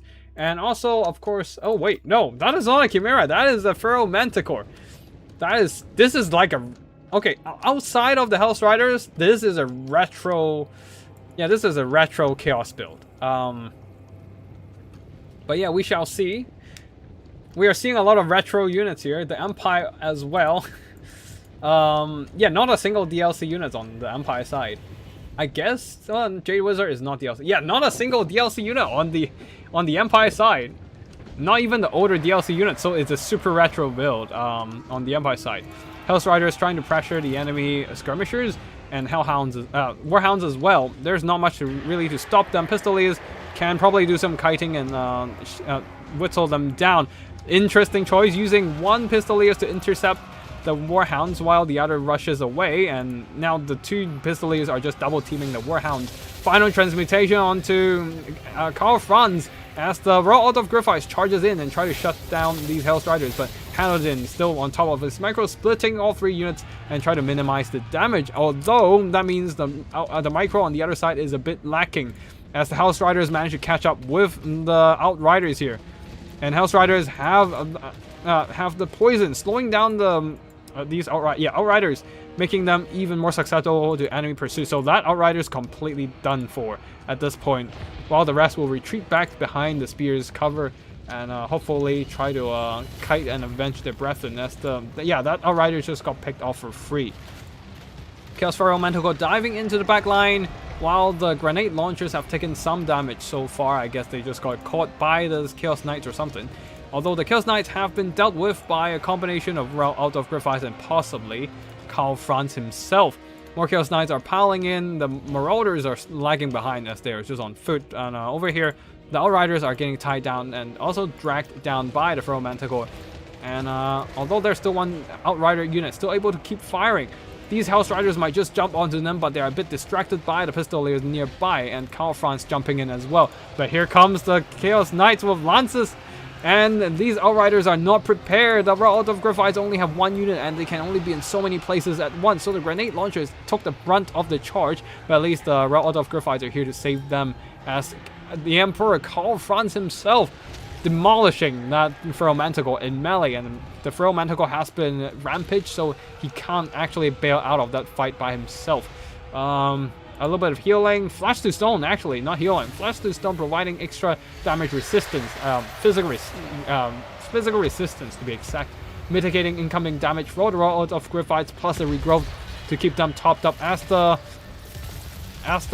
Jade Wizard is in a bit of low health, putting a hit into the Pharaoh Manticore, getting some good damage done for sure, and just chase it off. While Karl Franz is now dueling Southrow the Everwatcher. This is not a fight the Everwatcher wants to be in. He needs to get out of there and get some Hellstriders or Chaos Knights in there to bail out the Lord, or at least support him right now. All the missiles are pretty much done for. There are just too many mobility from the Warriors of Chaos for the Outriders and Pistoliers and grenade launchers to survive. Oh no, the Jade Wizard finishing off the Manticore, but here comes the Chaos Warhounds and Hellstriders, 2 units of them, coming in to surround and snipe him out. Karl Franz is running low in HP, surrounded by Hellstriders, and also Southrow the Everwatcher does do armor-piercing damage, so that definitely does not favor that engagement for Karl Franz. And the final transmutation as well. There is no healing coming in, as the Jade Wizard is too stuck in a combat in melee. The regrowth also benefited Royal Alt of Griffiths earlier, so that is not going to help. That's probably still on cooldown. Royal Alt of Griffiths getting surrounded and overwhelmed by Hellstriders and Chaos Knights. Yeah, that's going to be army losses there. All the skirmishing firepower didn't do their job, as the Hellstriders are just too threatening to too much of a threat to these skirmishers, and there's not enough mobility to keep them alive. I never bring skirmisher against anything with a Slanesh Hellstrider unit. They are faster than your skirmishers. They have poison, so if they land a single hit onto your skirmishers, they're toast, because they take that speed reduction, making the Hellstriders having an even easier time to catch up to them. So yeah, none of these skirmishers did their job there, unfortunately. Even the grenade launchers did very minimal damage. Royal Alt of Griffiths tried their best, but with the skirmishers not doing the job, they had too much weight to carry. These Hellstriders and Chaos Knights were simply untouched by the firepower, and Karl Franz did his best as well, but there are just too many remaining Warriors of Chaos. When like half your army, maybe 1/3 of your army, just got demolished without getting much accomplished. And the Hellstrider is getting some really good value, chasing down skirmishers, surrounding Karl Franz, and overwhelming those Royal Alt of Griffiths as well with their sheer numbers. GG. Karl Franz might be the Emperor, but he still doesn't have... He is not gonna turn the whole thing around for him. Yeah. Shit, we still have a lot of replays. Holy shit. Can we get through even... Did we even get through half of these? Alright, let's cast these two as well. We have... Oh, Chaos. Oh yeah, we definitely cast these two as well. We haven't seen like a full Slanesh game. We have Azazel on one side and a whole line of Slangors. And 4 more Hell's Riders, 4 Furies, and 1... Seekers. I think these are the Seekers, not the Heart Seekers. And the Princes of Perfection, a very wide and mobile army. While for the Skavens, it is a little bit of a boxy formation there. A bunch of Gutter Runners with Poison to Kite, and a line of Skaven Slaves. They have the Gutter Runners have decent melee stats, so even if they get caught by like weak, low tier mobility, they can still put up a fight before going down. Skaven Slave Slingers for some poke. Red Ogres and Ashen Triads guarding the back line. Leading the army though is a Kick Claw. Good choice there with the Flensing Rune direct damage. Slanesh, especially Azazel, who don't have access to a lot of heals. The only heals are... Oh, wow. Keeper of Secrets might be a better choice, but then is a very large target. Keeper of Secrets does have access to heals, but not Azazel though. And the Flensing Rune would be a problem there. Ixchia's Trials getting summoned, but immediately getting bulldozed by Hell's Riders, but that's fine. At least Gutter Runners are relatively untouched there. Although over here, the Gutter Runners got caught, but Skaven Slaves are piling in to reinforce, and the Gutter Runners themselves dragging down quite a few Hell's Riders with their own missiles and melee attacks as well. Seekers of Slanesh getting tight, charging in from the flanks, but at least the Ashen Triads and Red Ogres are in place to block them off and quickly tear them down in melee. Chaos Furies in the sky sitting around idly for too long. There are no weapons teams for them to jump on, so I guess they were just confused who to attack. And that means they're just sitting in front of Gutter Runners and getting shredded by those missiles, skirmishers. Azazel charging in, trying to hunt down a Kick Claw, but a Kick Claw does not want to tangle with him right now. Red Ogres are coming in to provide some reinforcement. Although slaves, yes, Skaven Slaves are getting routed by Furies. Ashen Triads probably want to get back to the middle there to reinforce. And Furies over here, Howling Warp Gale, pinning down all these flying models. Nice stuff here, allowing a Kick Claw to bail out of there. While Red Ogres will keep them trapped and damaged as the Gutter Runners continues to fire into the fray. Looks like the Skaven is already getting ahead in terms of balance of power. The Slangors are trying their best to cleave through the enemy front line, but the Red Ogres are putting up a good fight there. And also the mobility of Slanesh is taking a lot of damage, and a Flensing Ruin as well. Azazel taking a ton of damage, getting shot point blank by Gutter Runners, taking so much damage. He needs to back the hell out of there. He can't afford taking another volley to the face. If that's another volley, and then he's gonna go down. Oof! And the Warp Lightning shot from a Kick Claw's hamster will actually RNG worked in his favor. Shot Azazel, and that is gonna seal the deal for Azazel. He is gonna go down. Leadership issues for the entire Slanesh army. The Slangors are still fighting on strong, but their mobility is no more. Getting torn down by those Gutter Runners and getting stuck on Ixchia's all those Ashen Triads. That is not an ideal place for them to be in. They definitely didn't see the Ashen Triads earlier because the Ashen Triads have stock, but once they decided to charge in, that was too late for them to turn back and they just got stuck. But yeah, when you see a Skaven army that is relatively small, you might want to be careful about the Ashen Triads. They are an ambushing halberd unit. You don't want to just rush right into them. We're going to fast forward here as there's not much to look at. And yeah, there's just mop-up action. Balance of power is in favor of the Skavens, and they got a dominant win. Yeah, the Skavens. The Ashen Triad ambush. And torn down their Hell's Riders, as well as using the Gutter Runners really well. The Gutter Runners, just really good skirmishing unit. Like, they can fight decently in melee, so even if they got caught in melee, they can put up a good fight.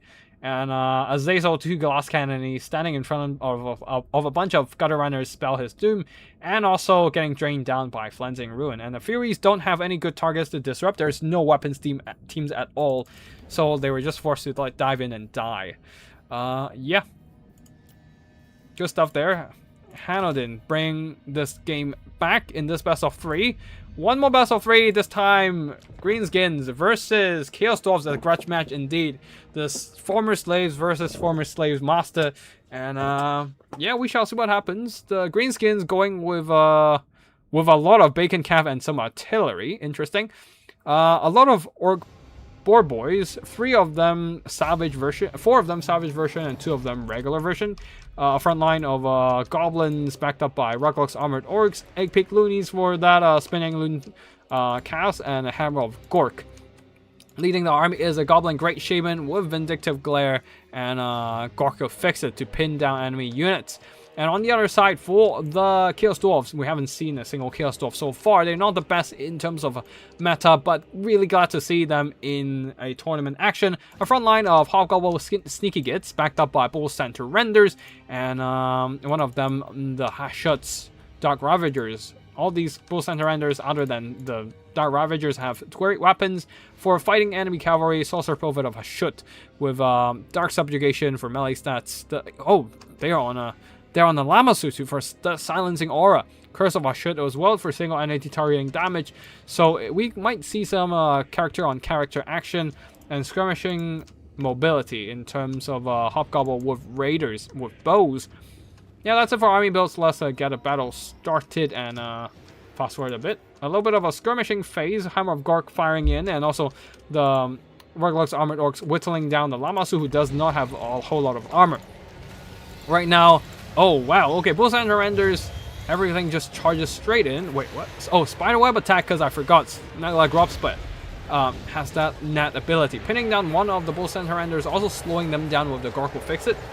Denying them from getting a clean charge onto the Goblin Great Shaman, and immediately collapsing in with the sheer amount of bacon cavalry running through those Sneaky Gits who doesn't have charge defense, and also collapsing onto some of these Bull Center Renders who lost their charge as they got slowed down or get netted down.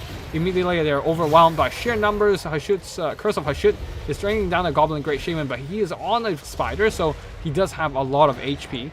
To just tank the damage for now. It is gonna take some time before he goes down.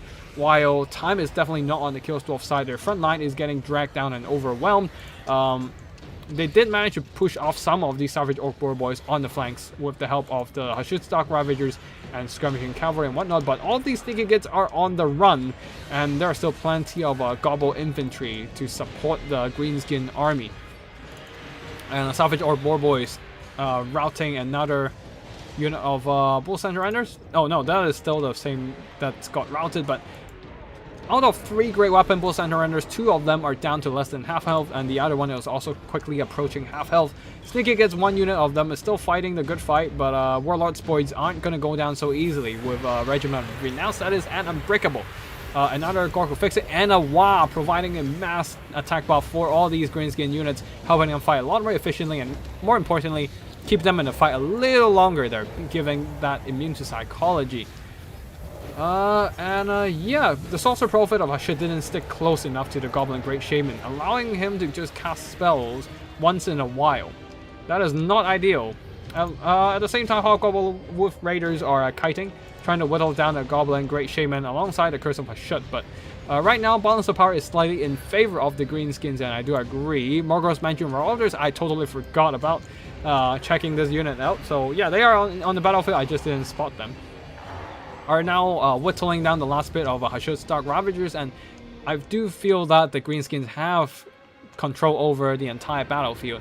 They have stronger mobility still remaining on the battlefield. Ooh, Spider Hatchlings from the Snoggle Gobspit. Yeah.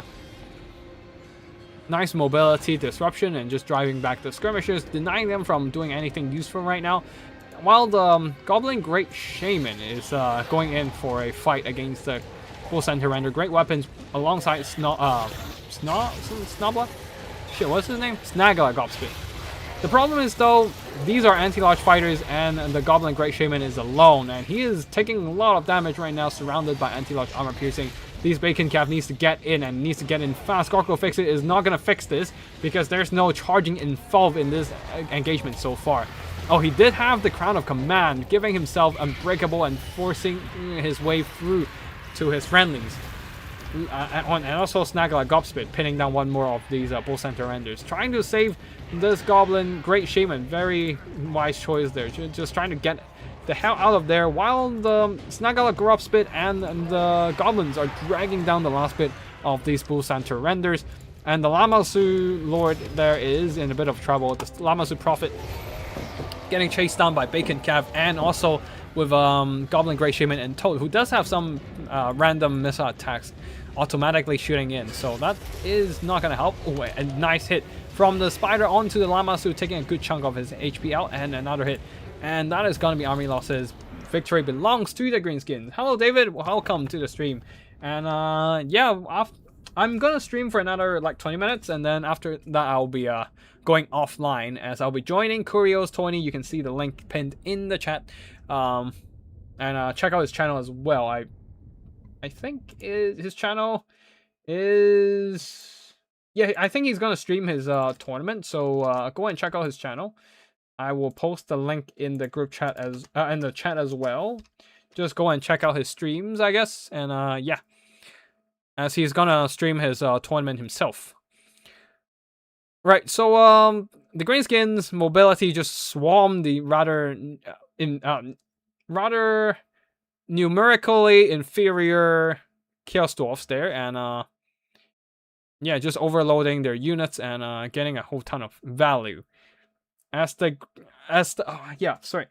micro of Hanadins is just impeccable here, dropping in those Gorka Fix It and Nap to pin down those Bull Centers, and then the Bull Centers lost their charge and are susceptible to a counter charge, getting a really favorable engagement early in the game. And from there, the advantage just snowballed. Good stuff from both players, and yeah. Let me just find the replay and then delete that so that we don't accidentally cast this. All right, so let's check this one out. Haven't seen Orion. Haven't seen Archaon in a while. Yeah, let's just check Archaon. Haven't seen Archaon in a while, but once again we're seeing 4 Hellstriders, but this time we're seeing a Soul of Damnation, a fifth Mark Chaos unit, the Blood Beasts of Khorne, and the rest are just Marauder Javelins, Marauder Horsemen with Javelins, and Marauder Infantry, and a couple of Chaos Warriors, great weapons on the flanks. Leading the army is Archaon the Chosen with Burning Hand, Spirit Leech, and the Slayer of Kings. On the other side, for Pasha's Kislev army, 3 Horse Archers, backed up by a bunch of Armored Kossars, Kislevite Warriors, and some Kossovite Dervishes. All the money went into the double Frostworm for a lot of monstrous presence, and the Battle Brothers of Oath Brothers of Tor, and a Patriarch providing that Salax Lullaby summon. Heal. Yeah, it's gonna be a monster blob, and let's see what's gonna happen here. As the Soul of Damnation sitting comfortably at the back, bombarding the enemy formation. Gonna fast forward a bit here. Yeah, doing a lot of damage. Definitely want to just smoke those infantry as much as possible, because the Marauders are going to lose to Kislevite Khazars. But yeah, Blood Beast charging in. The monsters are... Everyone is jumping in, but Slayer of Kings, baby! Plus Spirit Leech, the Patriarch is getting dumpstered. Oh my god. The Oath Brothers of Tor are trying to screen for the Patriarch, but damn, that is so much damage coming in from Archaon himself. Maybe another Spirit Leech coming in soon. Yeah, the Salax Lullaby was activated early, but that was not enough to prevent that Bar Blood from applying. So Bar Blood activated, and a Blood Beast as well helped out in the engagement alongside the Marauder Infantry. But right now, the Slayer of Kings deactivated. It has a limited duration after all, and the Frostworm are pushing through, including the Horse Archers as well. But here comes the Hellstriders in reserve, out trading against the Kossovite Dervishes, and Blood Beast pinning down one of those Frostworm, while Archaon duking it out against the Old Brothers of Tor right now. Hellstriders, mass Hellstriders, really good at trading against the Horse Archers there, and getting some really good damage. While the Soul of Damnation is currently saved by the Hellstriders, just holding on and whittling down the last bit of the Horse Archers there, although a bit of frostbite. The Ice Maiden's Kiss whittled down some of the Hellstriders, but overall right now there's a lot of mobility on the Chaos side, Warriors of Chaos side, just keeping those Kossovite Dervishes at bay. and also the horse archers as well. Sword of Damnation is still firing, but this time into a closer blob as the Kislevite warriors have pushed in, turning that mobility trade in the Kislevites' favor there. Yeah. Wait, where is... Oh, the Patriarch is coming back. Archaon is down to half health. Getting stuck for too long against the Oath Brothers of Tor. There's not a lot of good options against the elite monstrous cavalry and also the double monsters other than Archaon himself. But Archaon is only one unit. He can only do so much. And yeah, all these Warriors of Chaos units are going on a kite, trying to drag those Kislevite troops all over the place and trying to utilize their javelins to whittle down the enemy troops. Spirit Leech once again from Archaon, this time onto Tsarina Katerin maybe? Oh wait, no, what? Oh, onto Oath Brothers of Tor, trying to drain down their health. As they are still they are probably the most threatening unit to Archaon right now. But yeah, that is not enough there. Spirit Leech is good, but it only does consistent but low damage over time. Sword of Damnation is compromised and say bye-bye to that Chaos Artillery. Archaon is still fighting on, but he is on a bit of a predicament. His HP is running low, after all. The Warriors of Chaos, though, the Chaos Warriors, though, managed to just beat down whatever's standing before them. But the problem is the two monsters are still roaming the battlefield with more than half health left. And Archaon can only do so much. Javelins are working through their health for sure. But yeah, things are... Oh, wait. No! Shoot at Frostworm! Stop shooting at random freaking Kislevite warriors! No! And the Mordor horsemen get caught by the Frostworm, getting routed away while still having quite a bit of ammo left. Alright, Archaon, the Ever-Chosen, is... Yeah, he's just staying at the back there instead of taking the fight to the enemy. A little bit of shame on this champion of Chaos, but alas, it is what it is. He can't really recklessly jump into a battle after all. Chaos Warriors, though, still having a lot of HP left, is basically the remaining backbone of the Warriors of Chaos. Oh, even jumped... Sorry, the Oath Brothers of Tor trying to jump the Sword of Damnation, but getting in turn jumped by Archaon himself as he turned on Slayer of Kings. Blinded effect though from the Call of the Tor, and New King Archaon's melee stats down to 42-36, while the Snow Leopard actually outstat Archaon at that point. So Archaon bailing out of there, letting his minions do the trick, do the job, pin down the enemy units and grind them down as there are more Chaos Warriors saturating in, and the Oath Brothers of Tor are unable to keep the pressure onto the Sword of Damnation, who is just pulling away and trying to aim down at the double Frostworm. There's still half a unit of Mordor horsemen left, throwing javelins around, but will that be enough here? We will see. We will see. Archaon is finishing off the Oath Brothers, and Spirit Leech draining down the Frostworm. Archaon once again charging in, smack down the Frostworm, leaving only Tsarina Katerin on the battlefield. Okay, Tsarina Katerin is in a bit of a trouble now. She doesn't have a lot of good blob fighting ability, and the Sword of Damnation still having a humble 4 artillery crews left. Oh my god. They're still holding on. And Archaon has routed one of the Frostworms. Tsarina Katerin is trying her best, slowing down enemy skirmisher with that ice sheet and trying to get some hits in. Wait, why are you not attacking? Attack them! Don't just move around. Oh, she was trying to get out of the blob. Ice Maiden Kiss, not gonna help. Wait. Oh wait, 4 artillery crew is not enough to activate the artillery. You need 5 at minimum. So yeah, no more artillery, I guess. So Soul of Damnation got knocked out. But Archaon plus all these Chaos Warriors, I don't think... Wait, no, Archaon finished off the Frostworm. Archaon plus all these Chaos Warriors will be able to finish off Tsarina Katerin no problem, especially with Slayer of Kings. So, GG. GG. And Archaon carrying the game.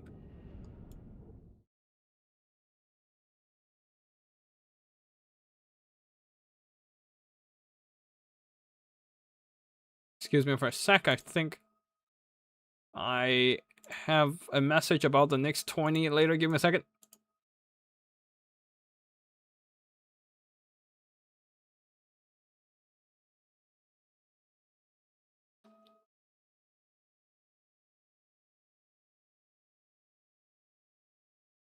Shit, I have too many random attacks on all the...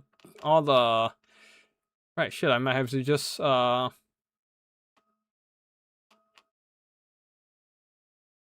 might have to just... Alright. Alright, hold on.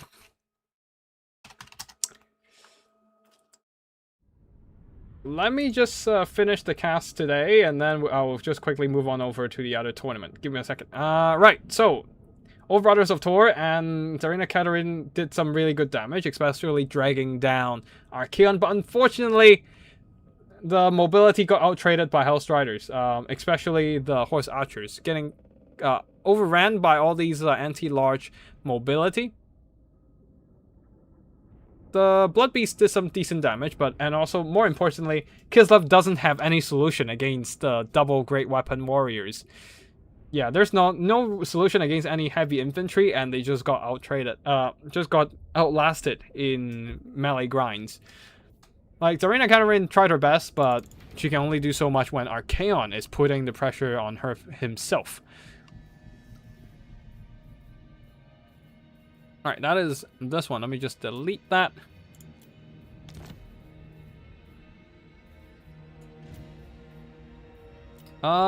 Yeah, okay, maybe one last battle. Let's just see what is, what might be fun to cast. This is gonna be a cursed battle. Let me just, quickly choose my faction.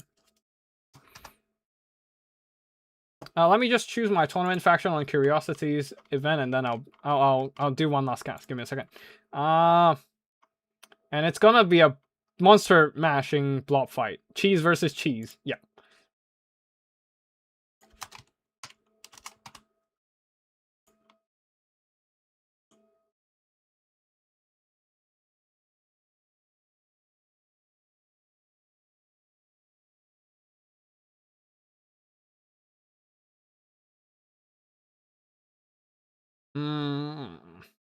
Shit, all the factions I want to pick have been picked. Alright, so... Oh, actually, I haven't picked one of these factions in a while, so I'll just do that.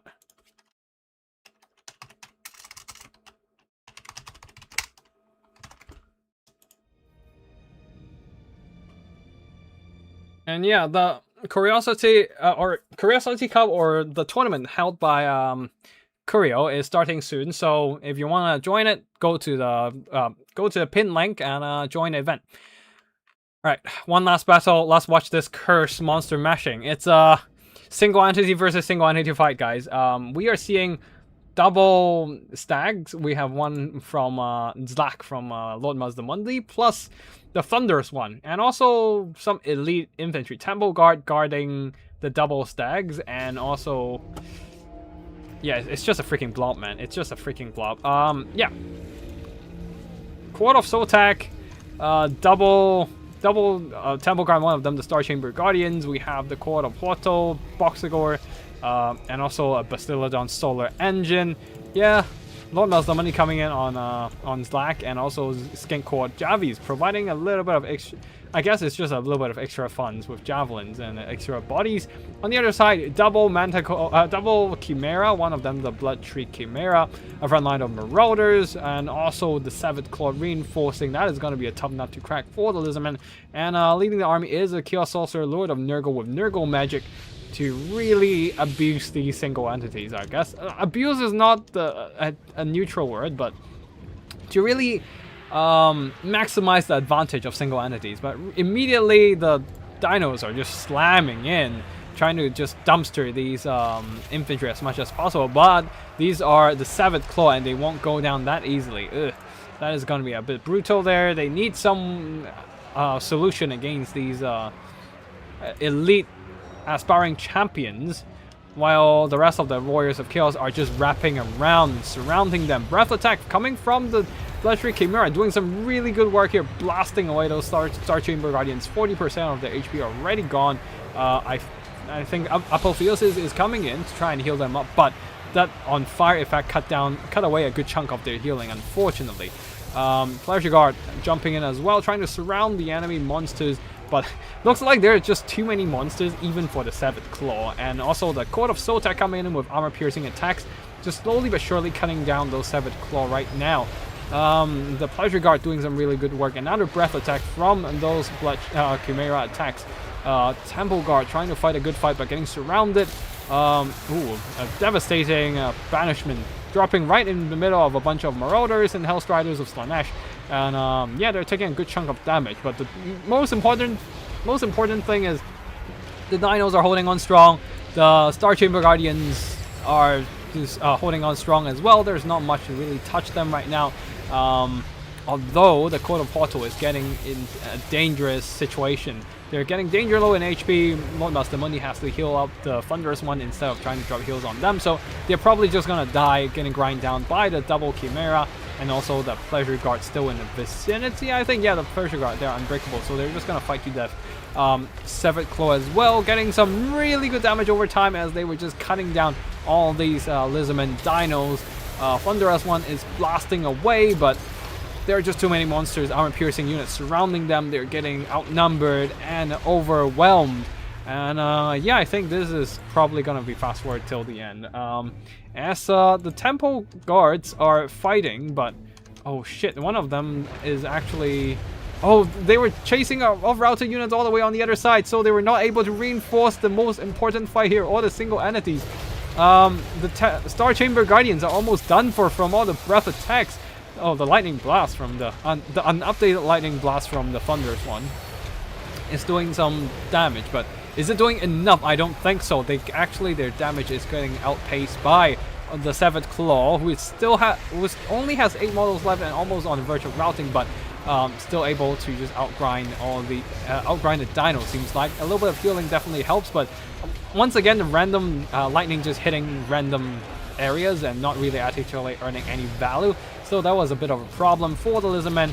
The Dinos probably need to make a break for those Temple Guards on the other side, as banishment right in the middle of a blob. Can the Warriors of Chaos troops get out in time? The Marauders certainly cannot, but the Hellstriders might. Another lightning blast, but just nothing nearby to blast it. So unfortunately, not really doing much damage. Anyways, Temple Guard is pushing in.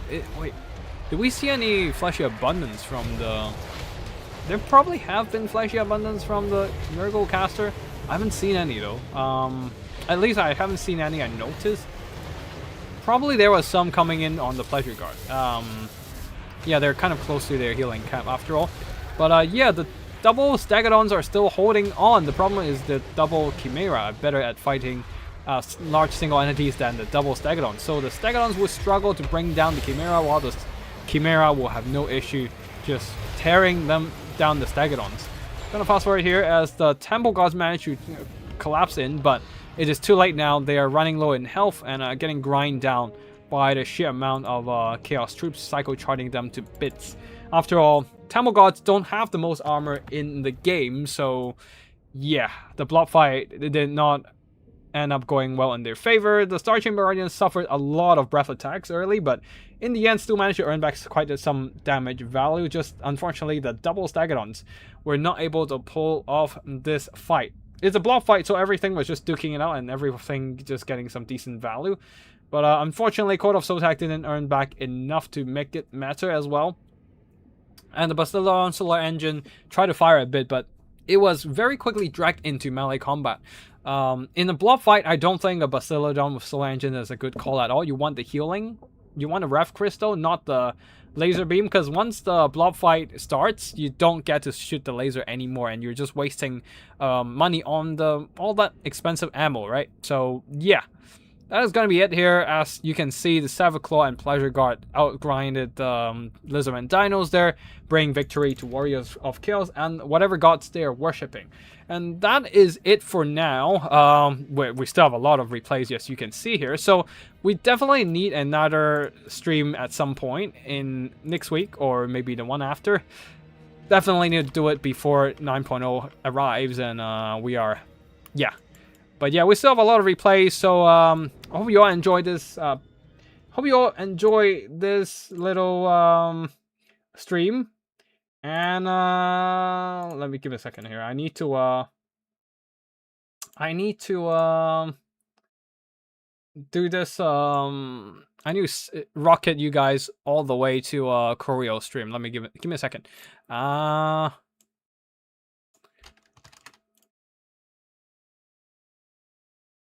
do I do it? Let me just. It's been a while. How do I do that again? Content for what?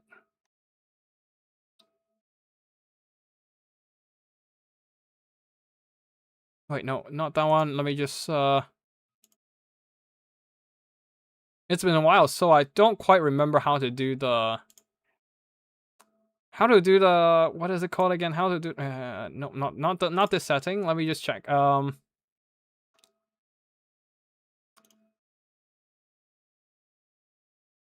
It's been a while, so I don't quite remember how to do the whole sending a viewer to another stream kind of thing. A redirect, yeah, that's the one. Oh, yep. Video from other channels. Let me just redirect. There we go. Oh, damn it. Right. Wait, you have to get privileges for redirecting? Oh god. All right. I don't think Hero is in the mood for that. I'm just gonna post his stream link right here and pin it, and you guys go ahead and check it out.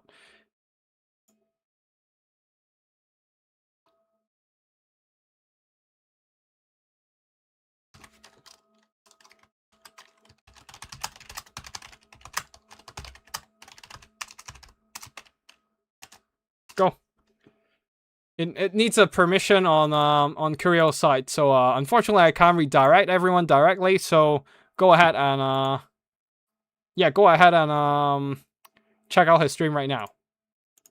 For some reason, for some godforsaken reason, I can't really do any redirect right now on Curio. So that was unfortunate.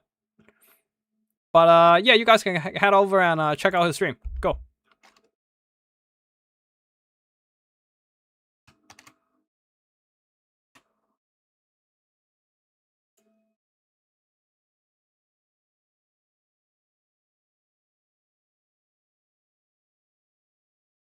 Yeah, it has to be set up before a stream.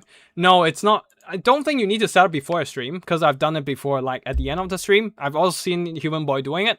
The problem is it needs a community setting for whatever reason, and set me into like a allow people to redirect streams. I think it says it's weird, man. I feel like all right, okay, yeah. Let me just quickly message Curio and see if I can just redirect. But otherwise, you guys should just go ahead and check out his stream right now. Go and do it. Go. Guys, I want to see the concurrent viewers going to 0. I want everyone to be at Curio's stream. Go. Go. There's a new tournament happening. Go and do it.